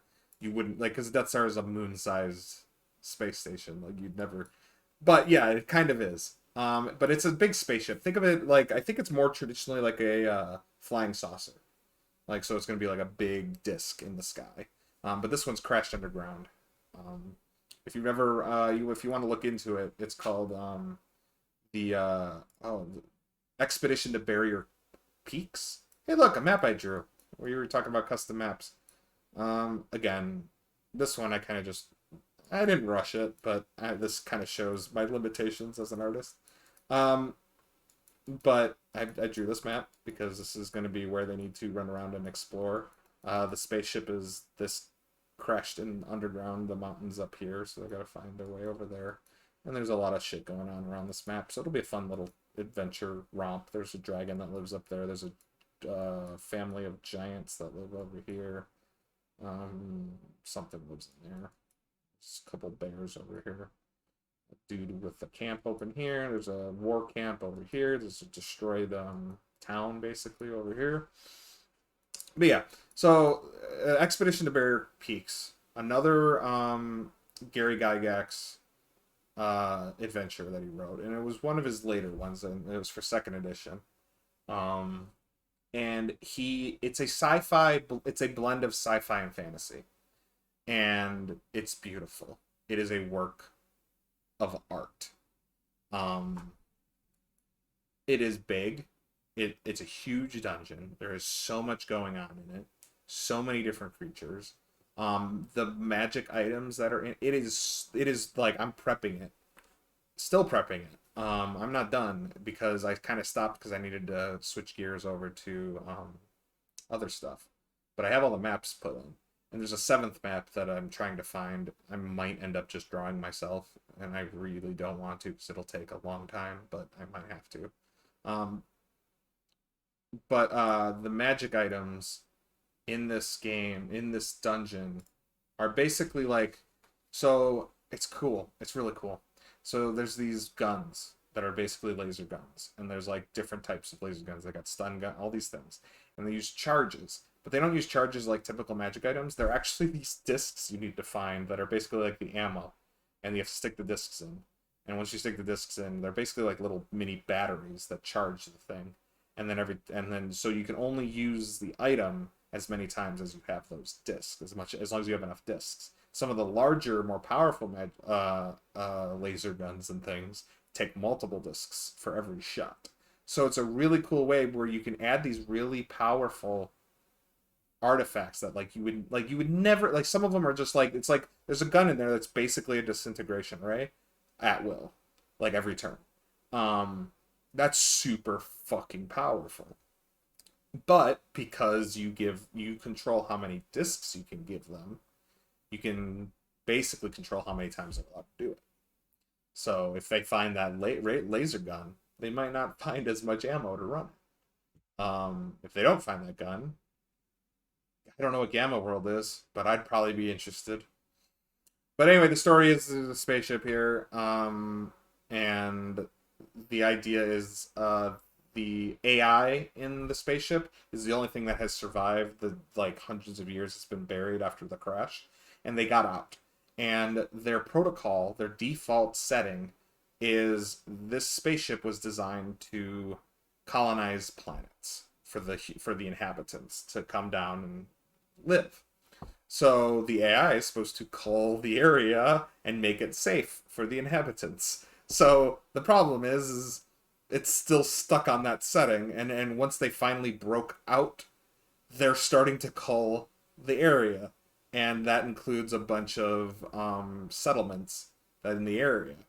So the idea is you're supposed to go figure out where these strange creatures come from. They call them strange creatures. They're androids. They're constructs. And you need to go find the source of them, and you need to either learn how to shut them down, destroy them all, or blow up the whole entire spaceship.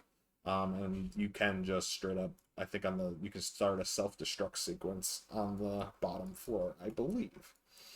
But the spaceship's great because first floor is that big crazy floor. This floor, there's not much actually going on this floor. I don't know if I'm even gonna run it. I'm thinking I might just go level 1, level 3, and level 5. Wait, is it 5? Is 4 the other level? It doesn't really have much going on. No, 4 is a good level. I like 4. So maybe it'll be level 1, 3, 4, 6. I think 5 is the one that doesn't have much going on. I get just like 3.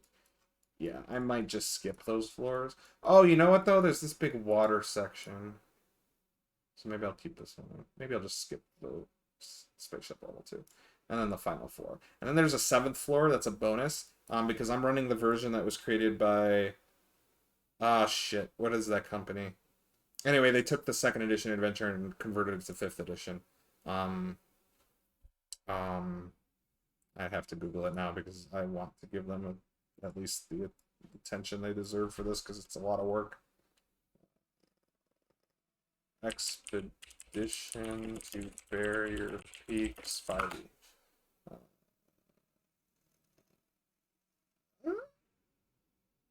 Here it is. What's the company called? the company's called?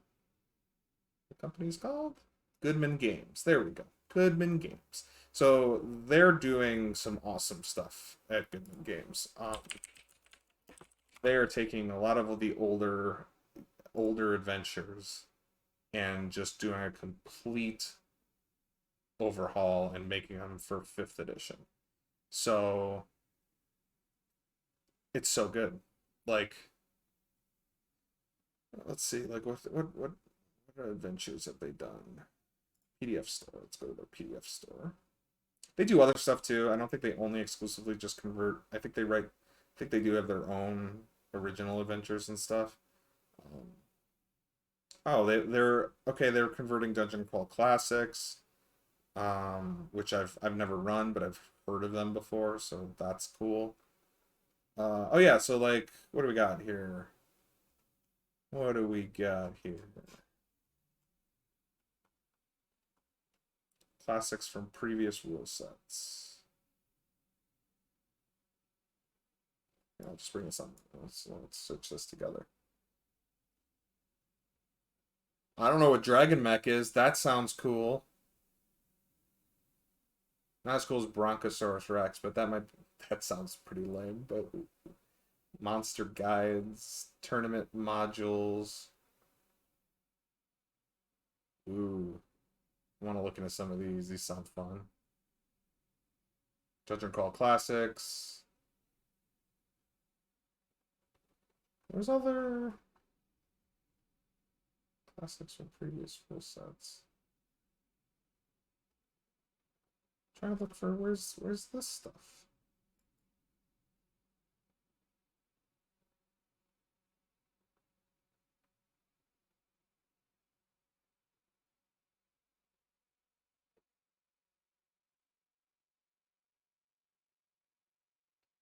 Here it is. Original Adventures Reincarnated. There it is. Okay, so there's the Expedition to Barrier Peaks. Yeah, so this is what I'm running.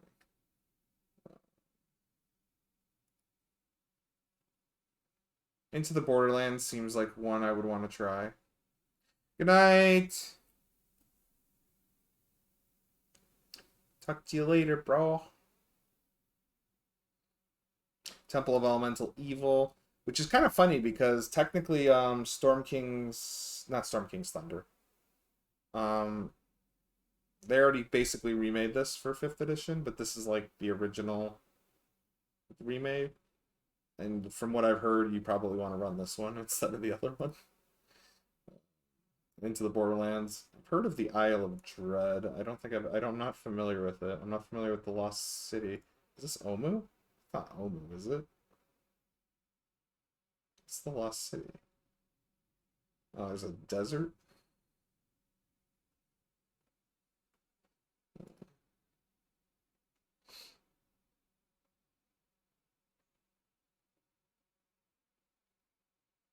What else do they have?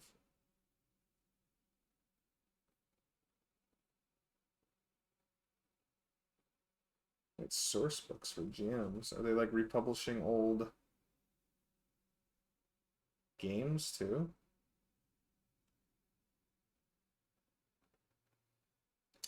I mean, yeah. Anyway, Temple of Elements. Yeah, you had that adventure. Yeah, so they remade it for 5th edition. So, um, that like, and that's actually one I might be interested in running at some point. There's so many games I want to run. Like, I don't even know. I want to do. I really do want to do. It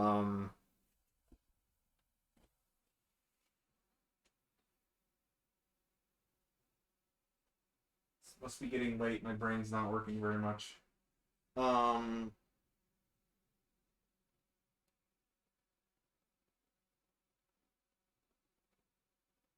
there's a lot. There's like I still want to run. There's probably only other. There's a couple I want to still run, but I mean this. I've been only running one campaign lately because like personal life doesn't let me. Like I'm putting all my free time into one campaign right now. Basically, I can't afford to prep another. Maybe in the future once things settle down in my life.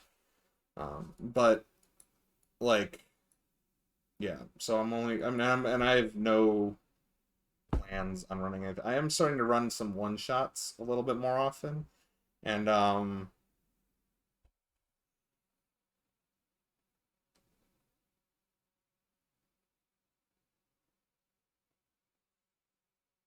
I'm not sure what the question is. G1 to Q.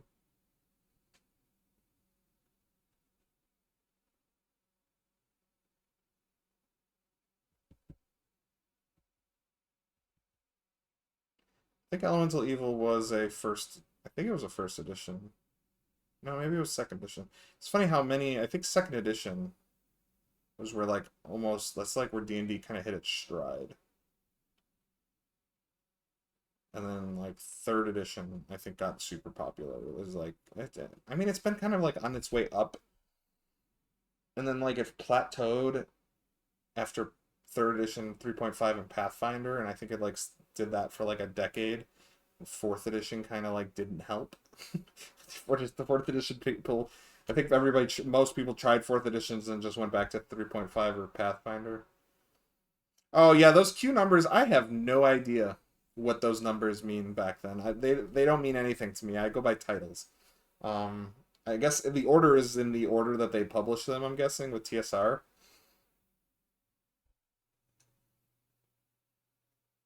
Oh, I missed your explanation of Gamma World. That sounds cool. I would say yeah, it's very much like Gamma World, but and you can almost even think of this spaceship as a vault. Look, that makes sense. A Fallout vault for sure. Yeah, second edition. I'm loving basically taking things from second edition and putting them in fifth edition because there's a lot of good shit in there. I'm also discovering a lot of neat stuff in fourth edition that is useful. Like I use the bloodied condition in my games, which is a fourth edition add-on that they got rid of in fifth edition. There's no such thing as the bloodied condition, but I have it in my game, and I also wouldn't mind running rules that only apply to characters if they're bloodied. Um, like actually, and I did run two campaigns at once around last year before the pandemic, um, which we had to put on hold for a bit. But it was a Final Fantasy themed game loosely. I just basically it was an excuse for me to just grab inspiration from Final Fantasy for absolutely everything, like storylines, characters, custom monsters, things like that. Um, and where was I going with that? Well, oh, so the bloodied condition, that I had a limit break system. So in this limit break system, if you're familiar with Final Fantasy, basically when you take damage, a bar fills up, and when it fills up to full, you can do a special attack. That's how it worked in Final Fantasy VII. Each Final Fantasy it worked slightly different, and not all of them had limit breaks. But I was like, well, how would you do? Oh, okay. So that was the sequence of how you were. So they were like campaign books, and then you'd play them in order. Okay, that makes sense. That's kind of how they. It sounds like how they do Adventurers League today, because I think Adventure League is exactly like that. They're labeled with numbers and letters and go forward. I don't do any Adventure Leagues content, although I've heard that there's some good adventures. Which I think is weird that they maybe don't like I feel like if they compiled those Adventure League things, some of them, and then publish them, that would be a cool thing. I guess you could just I guess you could just buy the Adventure League packs and just run them. I know the whole of those are on DM's Guild. But yeah, so in my Final Fantasy game, yeah, in my Final Fantasy game we had the limit break system. I was like, how do you do a limit break system in Dungeons and Dragons? I didn't want to have like a thing you had to track every time you took damage. You had to, so I just did it. I'm like, you below 50% health, you can do your limit break, and you can do it once per day. And it made it very simple. I made them very powerful skills that they could do once per day if their health was below 50%. Um, and it was cool. It worked great. And I would love other things that would trigger off the bloodied condition, which is 50% or less health. And that's the only hint I give to my players when they're fighting that a creature, how much HP a creature has, is I'll tell them when it's in the bloodied state, and that's it. Also, there's a mod now that I have in here that if you watch, so this robot here. Let's see that. He's got 123 health. Let's put him down to like, we put him down to 50.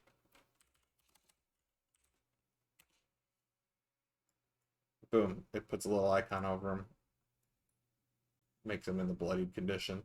I mean, he's a robot, so he technically doesn't bleed, but it's just a way to tell my players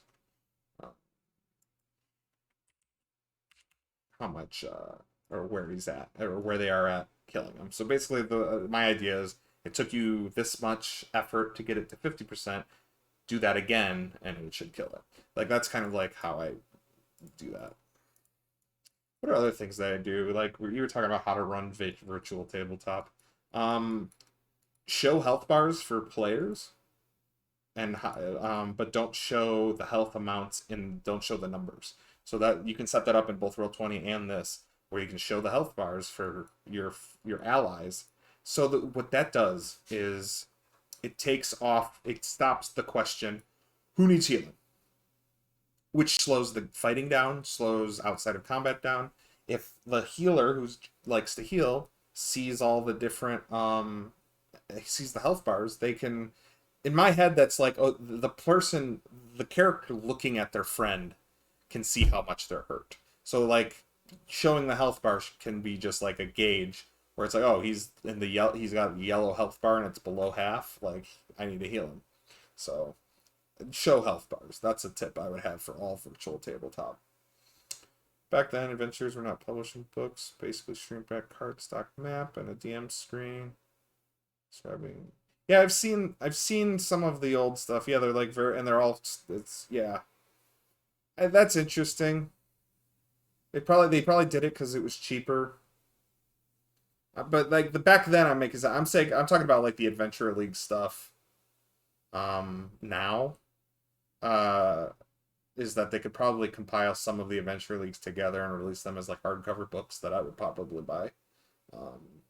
I mean, I could, like I said, I can go to the DM's Guild and buy the PDFs, but also it's kind of weird though, because you kind of want to read what's in there before you buy them. I think DM's Guild does a good job with letting you preview PDFs though.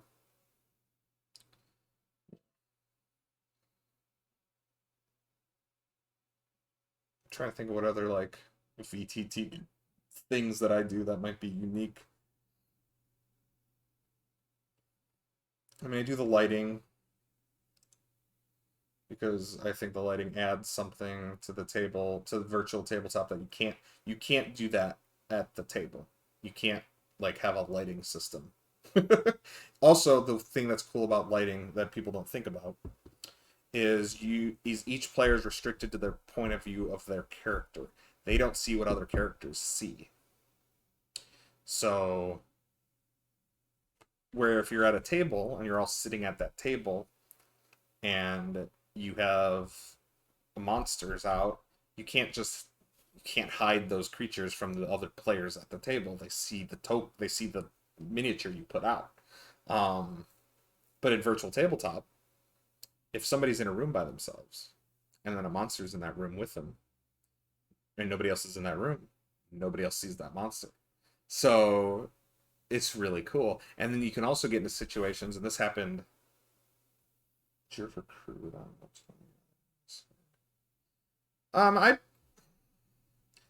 I don't know where I would recruit right now if I were gonna recruit.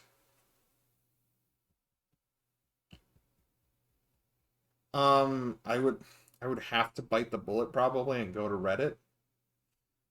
If you were gonna okay, so if you were gonna go on Roll20, you could probably recruit on Roll20. I don't know if there's a place to recruit on Foundry. You're gonna probably just have to find people like on the internet, find forums and things.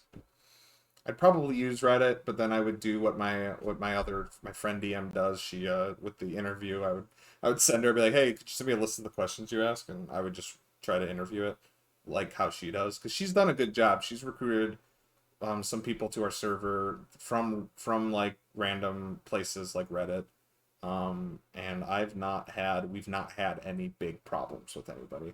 We've had some ghostings where people just disappeared. I think that will happen no matter what you do. but we've never had like I don't think there's been a big dramatic like it's amazing. I've read this Discord for through 2 years now. Very little drama. We've had some situations, talked to it through it like adults, handled it, apologies were made, we moved on. Like that's how it should go. We're playing a fucking board game for fun. There's no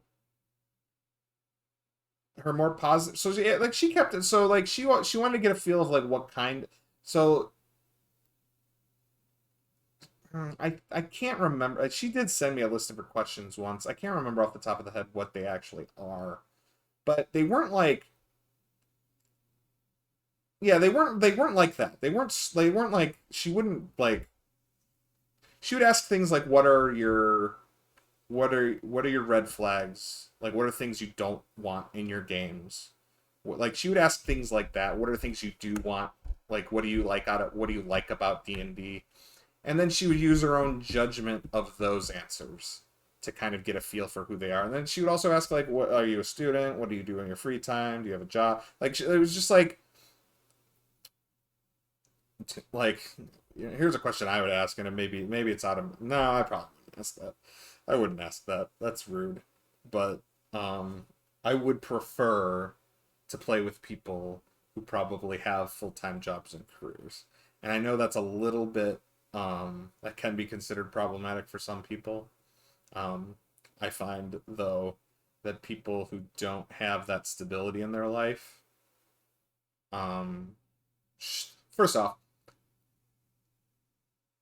I don't know. They have a tendency to be more problematic. So like that's how I would probably do it, but I couldn't ask that. That's rude, mean.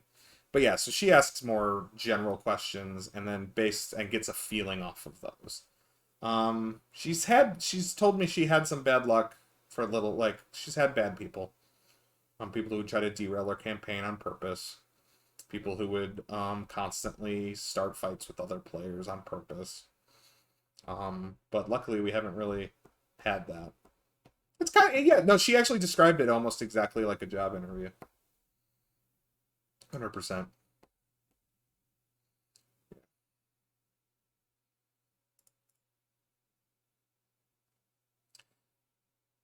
Hello, other people that aren't talking. uh, it's so funny because like so another TTV viewer. I don't know who that is. That could be you could be a person. Streamers area, you could be a person. You could all be people. But I've heard of bots. And unless you talk to me, I'm assuming bot.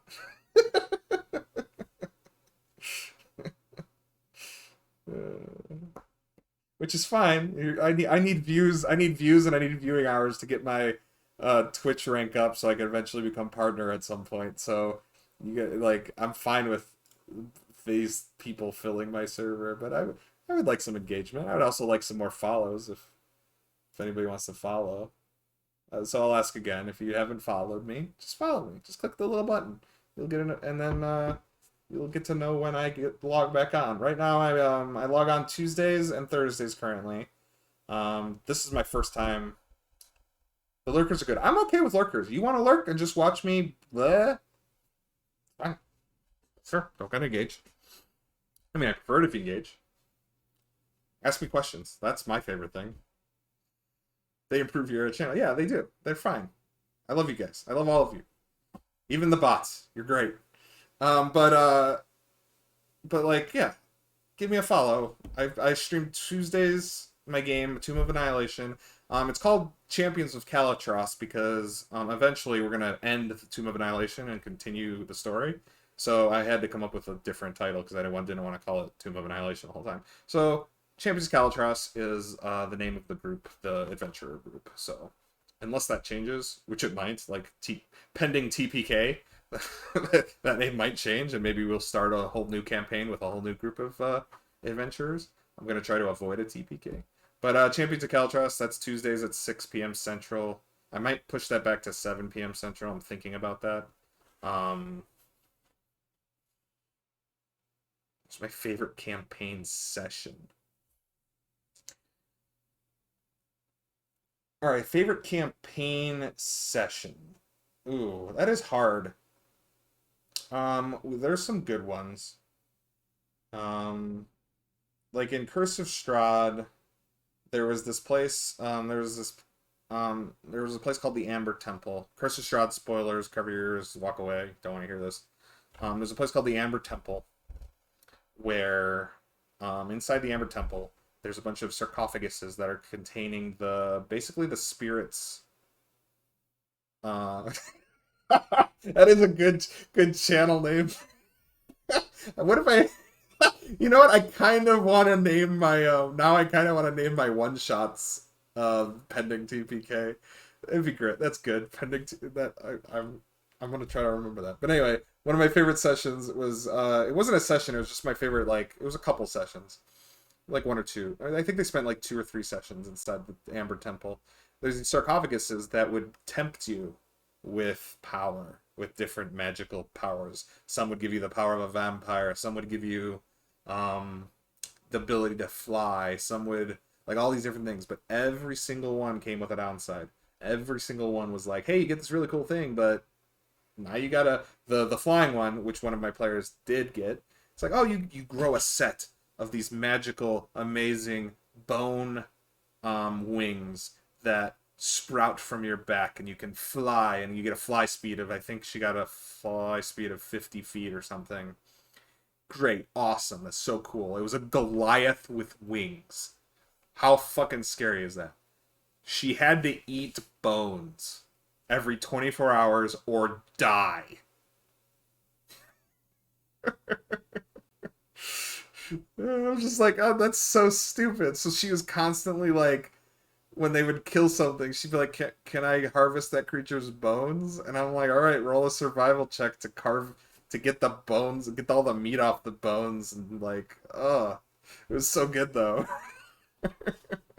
They all had downsides. It was good. Um, that was so like role playing some of that stuff was really fun. There was an old lich that lived in there that I played him like well kind of told you kind of played him like a senile like he couldn't remember a lot of things so I played him like this senile old man but he was a lich and he was very powerful and he could have killed them if they pissed him off. Luckily they didn't piss him off but it did describe him though he didn't know a lot of his spells. I think he only knew like his lower spells so they did kind of neuter him. It's another so that was probably one of my favorite Curse of Strahd sessions. Oh, there's another good Curse of Strahd session where they went to this vineyard and it got attacked by a bunch of plant creatures and druids. That was a very dynamic, a lot of things going on, and they were trying to basically what they were trying to do is get a big. They were trying to get a wine cask delivery so they could take it to the town, so the town would let them in because the town had the doors basically barred entry, and they wanted to bribe their way into the town. So they figured if we went to the winery and got a bunch of wine, we could bribe our way into the town. It worked, but boy, they burnt that winery no longer exists. Because this don't throw a fireball at a wooden building and if you want it to fucking not be burning down. So there was this amazing moment where the winery was on fire. My characters were in the winery. My players were in the winery.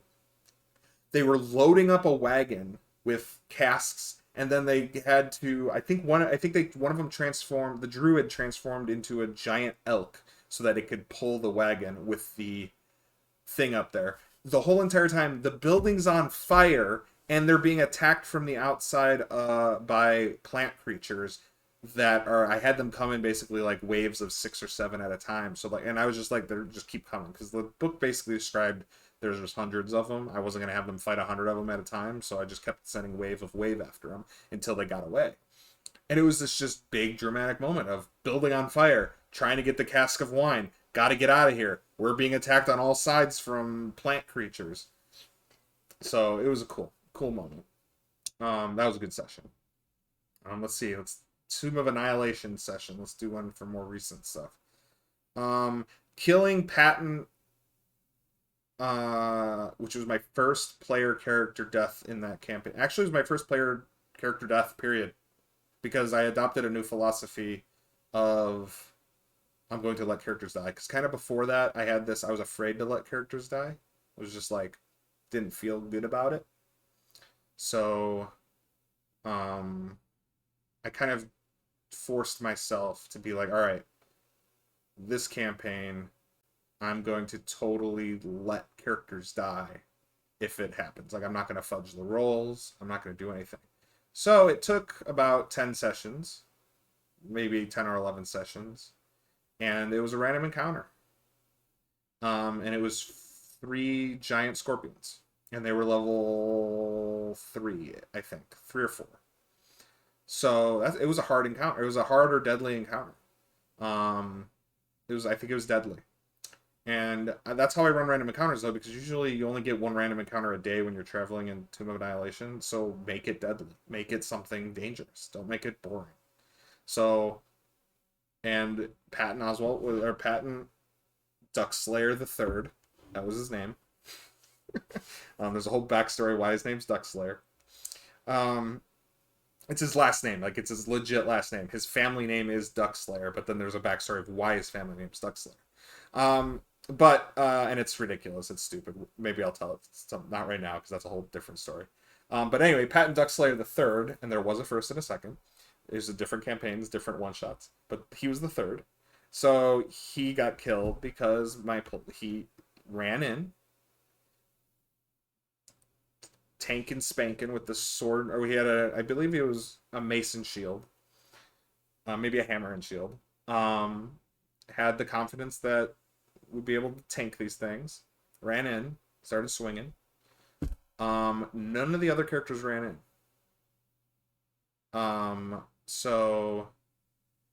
They survived. They got out. They got the wine cask. They went to the town, moved on through the adventure. They survived, but it was hard fought, but they survived. Nobody died. But anyway, the Patton Duckslayer runs in, and I was just like, I was looking at the situation on the map, and I knew how strong these creatures were, so I'm staring at it, and I had to make that decision. I was like, I'm either going to potentially kill her character, or I'm going to do the smart thing, and one of them's going to wander off and go attack somebody else, while these maybe only 1 or 2 stay and attack her. But then I was like, no, I said I wasn't going to fucking do that anymore. So she made a bad choice. She's standing between 3 giant scorpions. All 3 giant scorpions attack. And if you go look at the scorpion stat block, they're not slouches.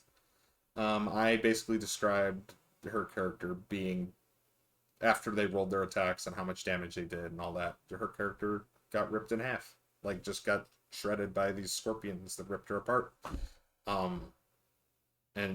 Because she made the bad choice to run in and stand between 3 creatures, all right there, and hope that her 18, or I think her 17 AC was going to be high enough.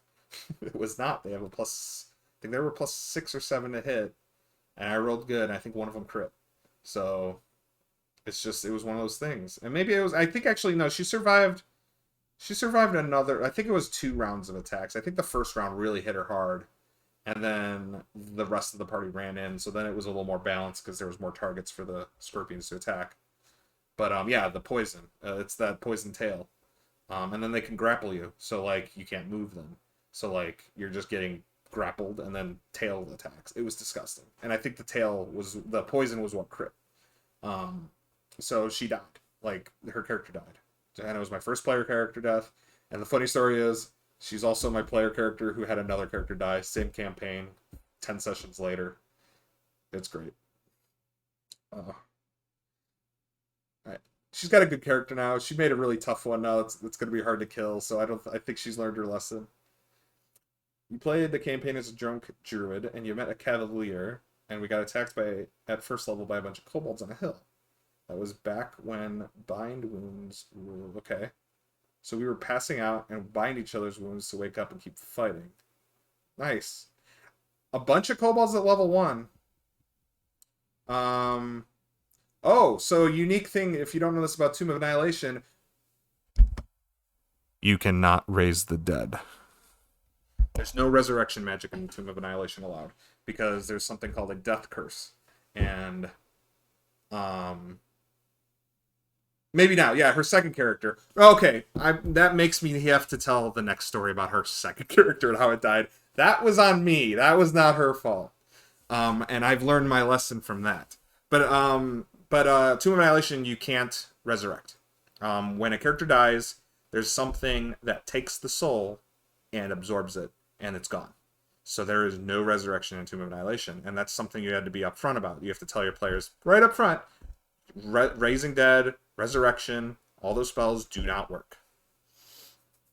And that's why I love it. Tomb of Annihilation is a great campaign. You make death permanent, changes the game. Changes the game. So yeah, they couldn't bring him back. But then their second character, this was my fault. Again, spoilers for Tomb of Annihilation. There is a section of the map. I can bring it up because I have Omu. Here we go. We can bring up some visuals here. All right, right here, right here. So to get across this river, it's like rushing water, and as you can see, it's a waterfall that goes down into a fucking lava pit. So they wanted to get across because their goal was to get up here. So they saw on the map, and they could. I let them see this entire map because I basically decided they scouted it out like ahead of time around the edges, so they can kind of like, yeah, they know the map.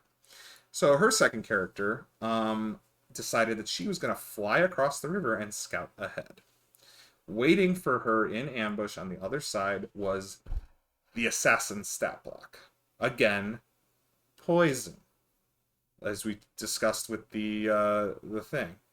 So the assassin is a CR9 creature, so roughly equivalent to probably a level 12 player character. She was level 6 or 7, probably 7. They're 8 now. No, she was 6, I think, only level 6. So she flies out in the open in the air across because she was a tiefling with the flying variant. So she had wings and she had a fly speed of 30. So she flew. And the book basically says, as soon as somebody comes within range of this guy, he lets an arrow fly from hit, and he rolls stealth to see if he's hidden enough to get sneak attack. And he was an assassin character. So if he hits from hidden, it's an auto crit. And he has poison damage on his weapon. And it was a longbow, so it was already 2d10 plus, I think it was 66 poison, which doubled to 12d6 poison. She had 54 max HP. She was at full HP. I did 120 damage to her by rolling it all up. He hit, rolled damage, 120 damage. That's enough to instantly kill her character. No saves, no nothing, dead. And that's what happened. Because that's what I rolled, because I promised myself I wasn't going to fudge dice.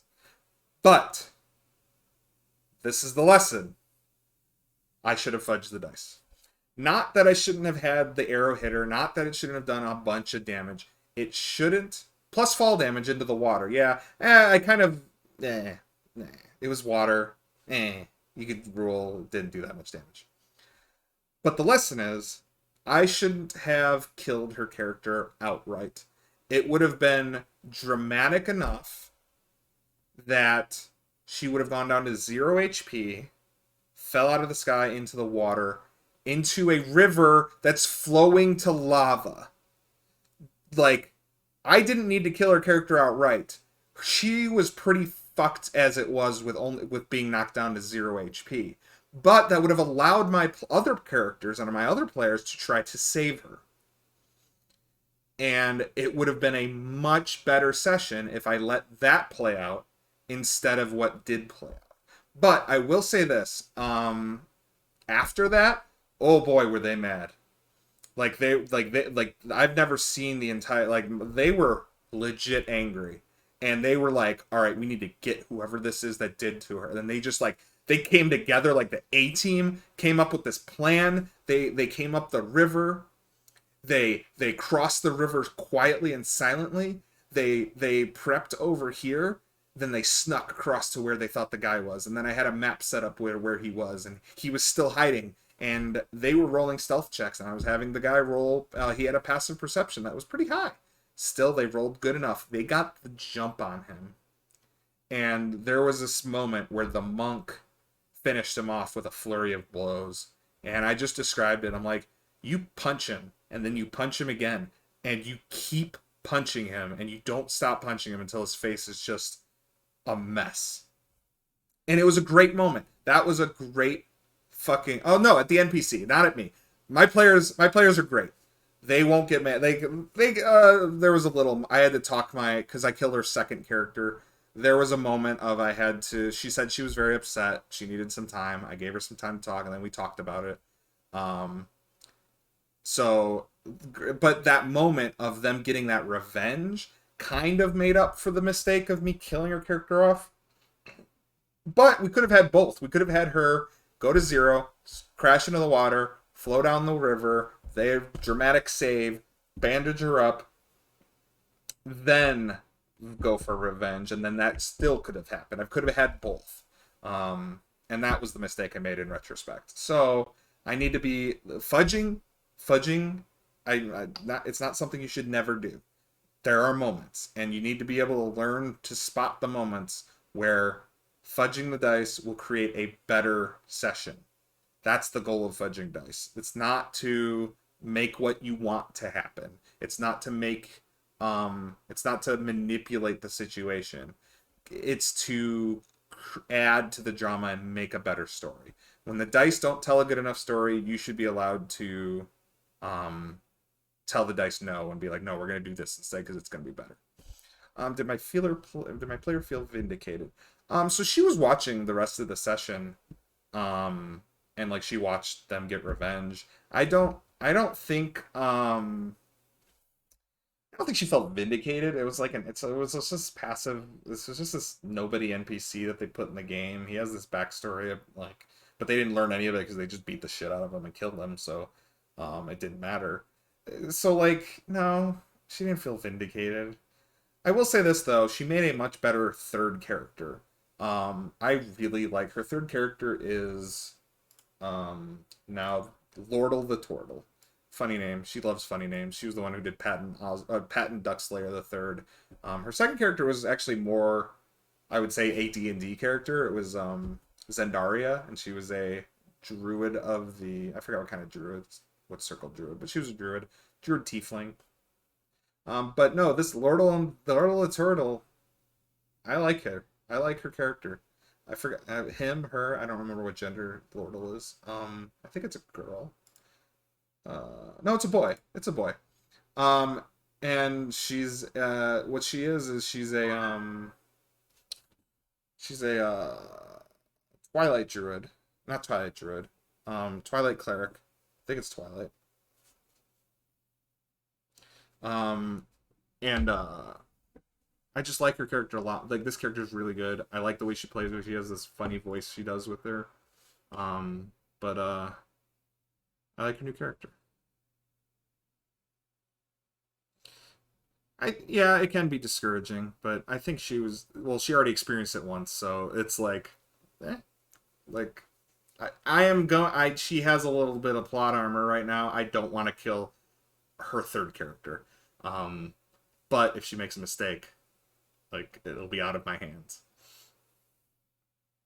Yeah. All right, well, I had a wonderful night talking to you all you people. Thanks for stopping by, everybody. I'm going to call it a night now. It's midnight by me. Please follow. This will I'll be see you guys next Thursday. We can do the same thing. Tuesday I'm going to be streaming this Tomb of Annihilation game that I was prepping here. Um, and come check it out. I hope to see you then, Mark, and the rest of you guys. Have a good night, everybody. Talk to you guys later.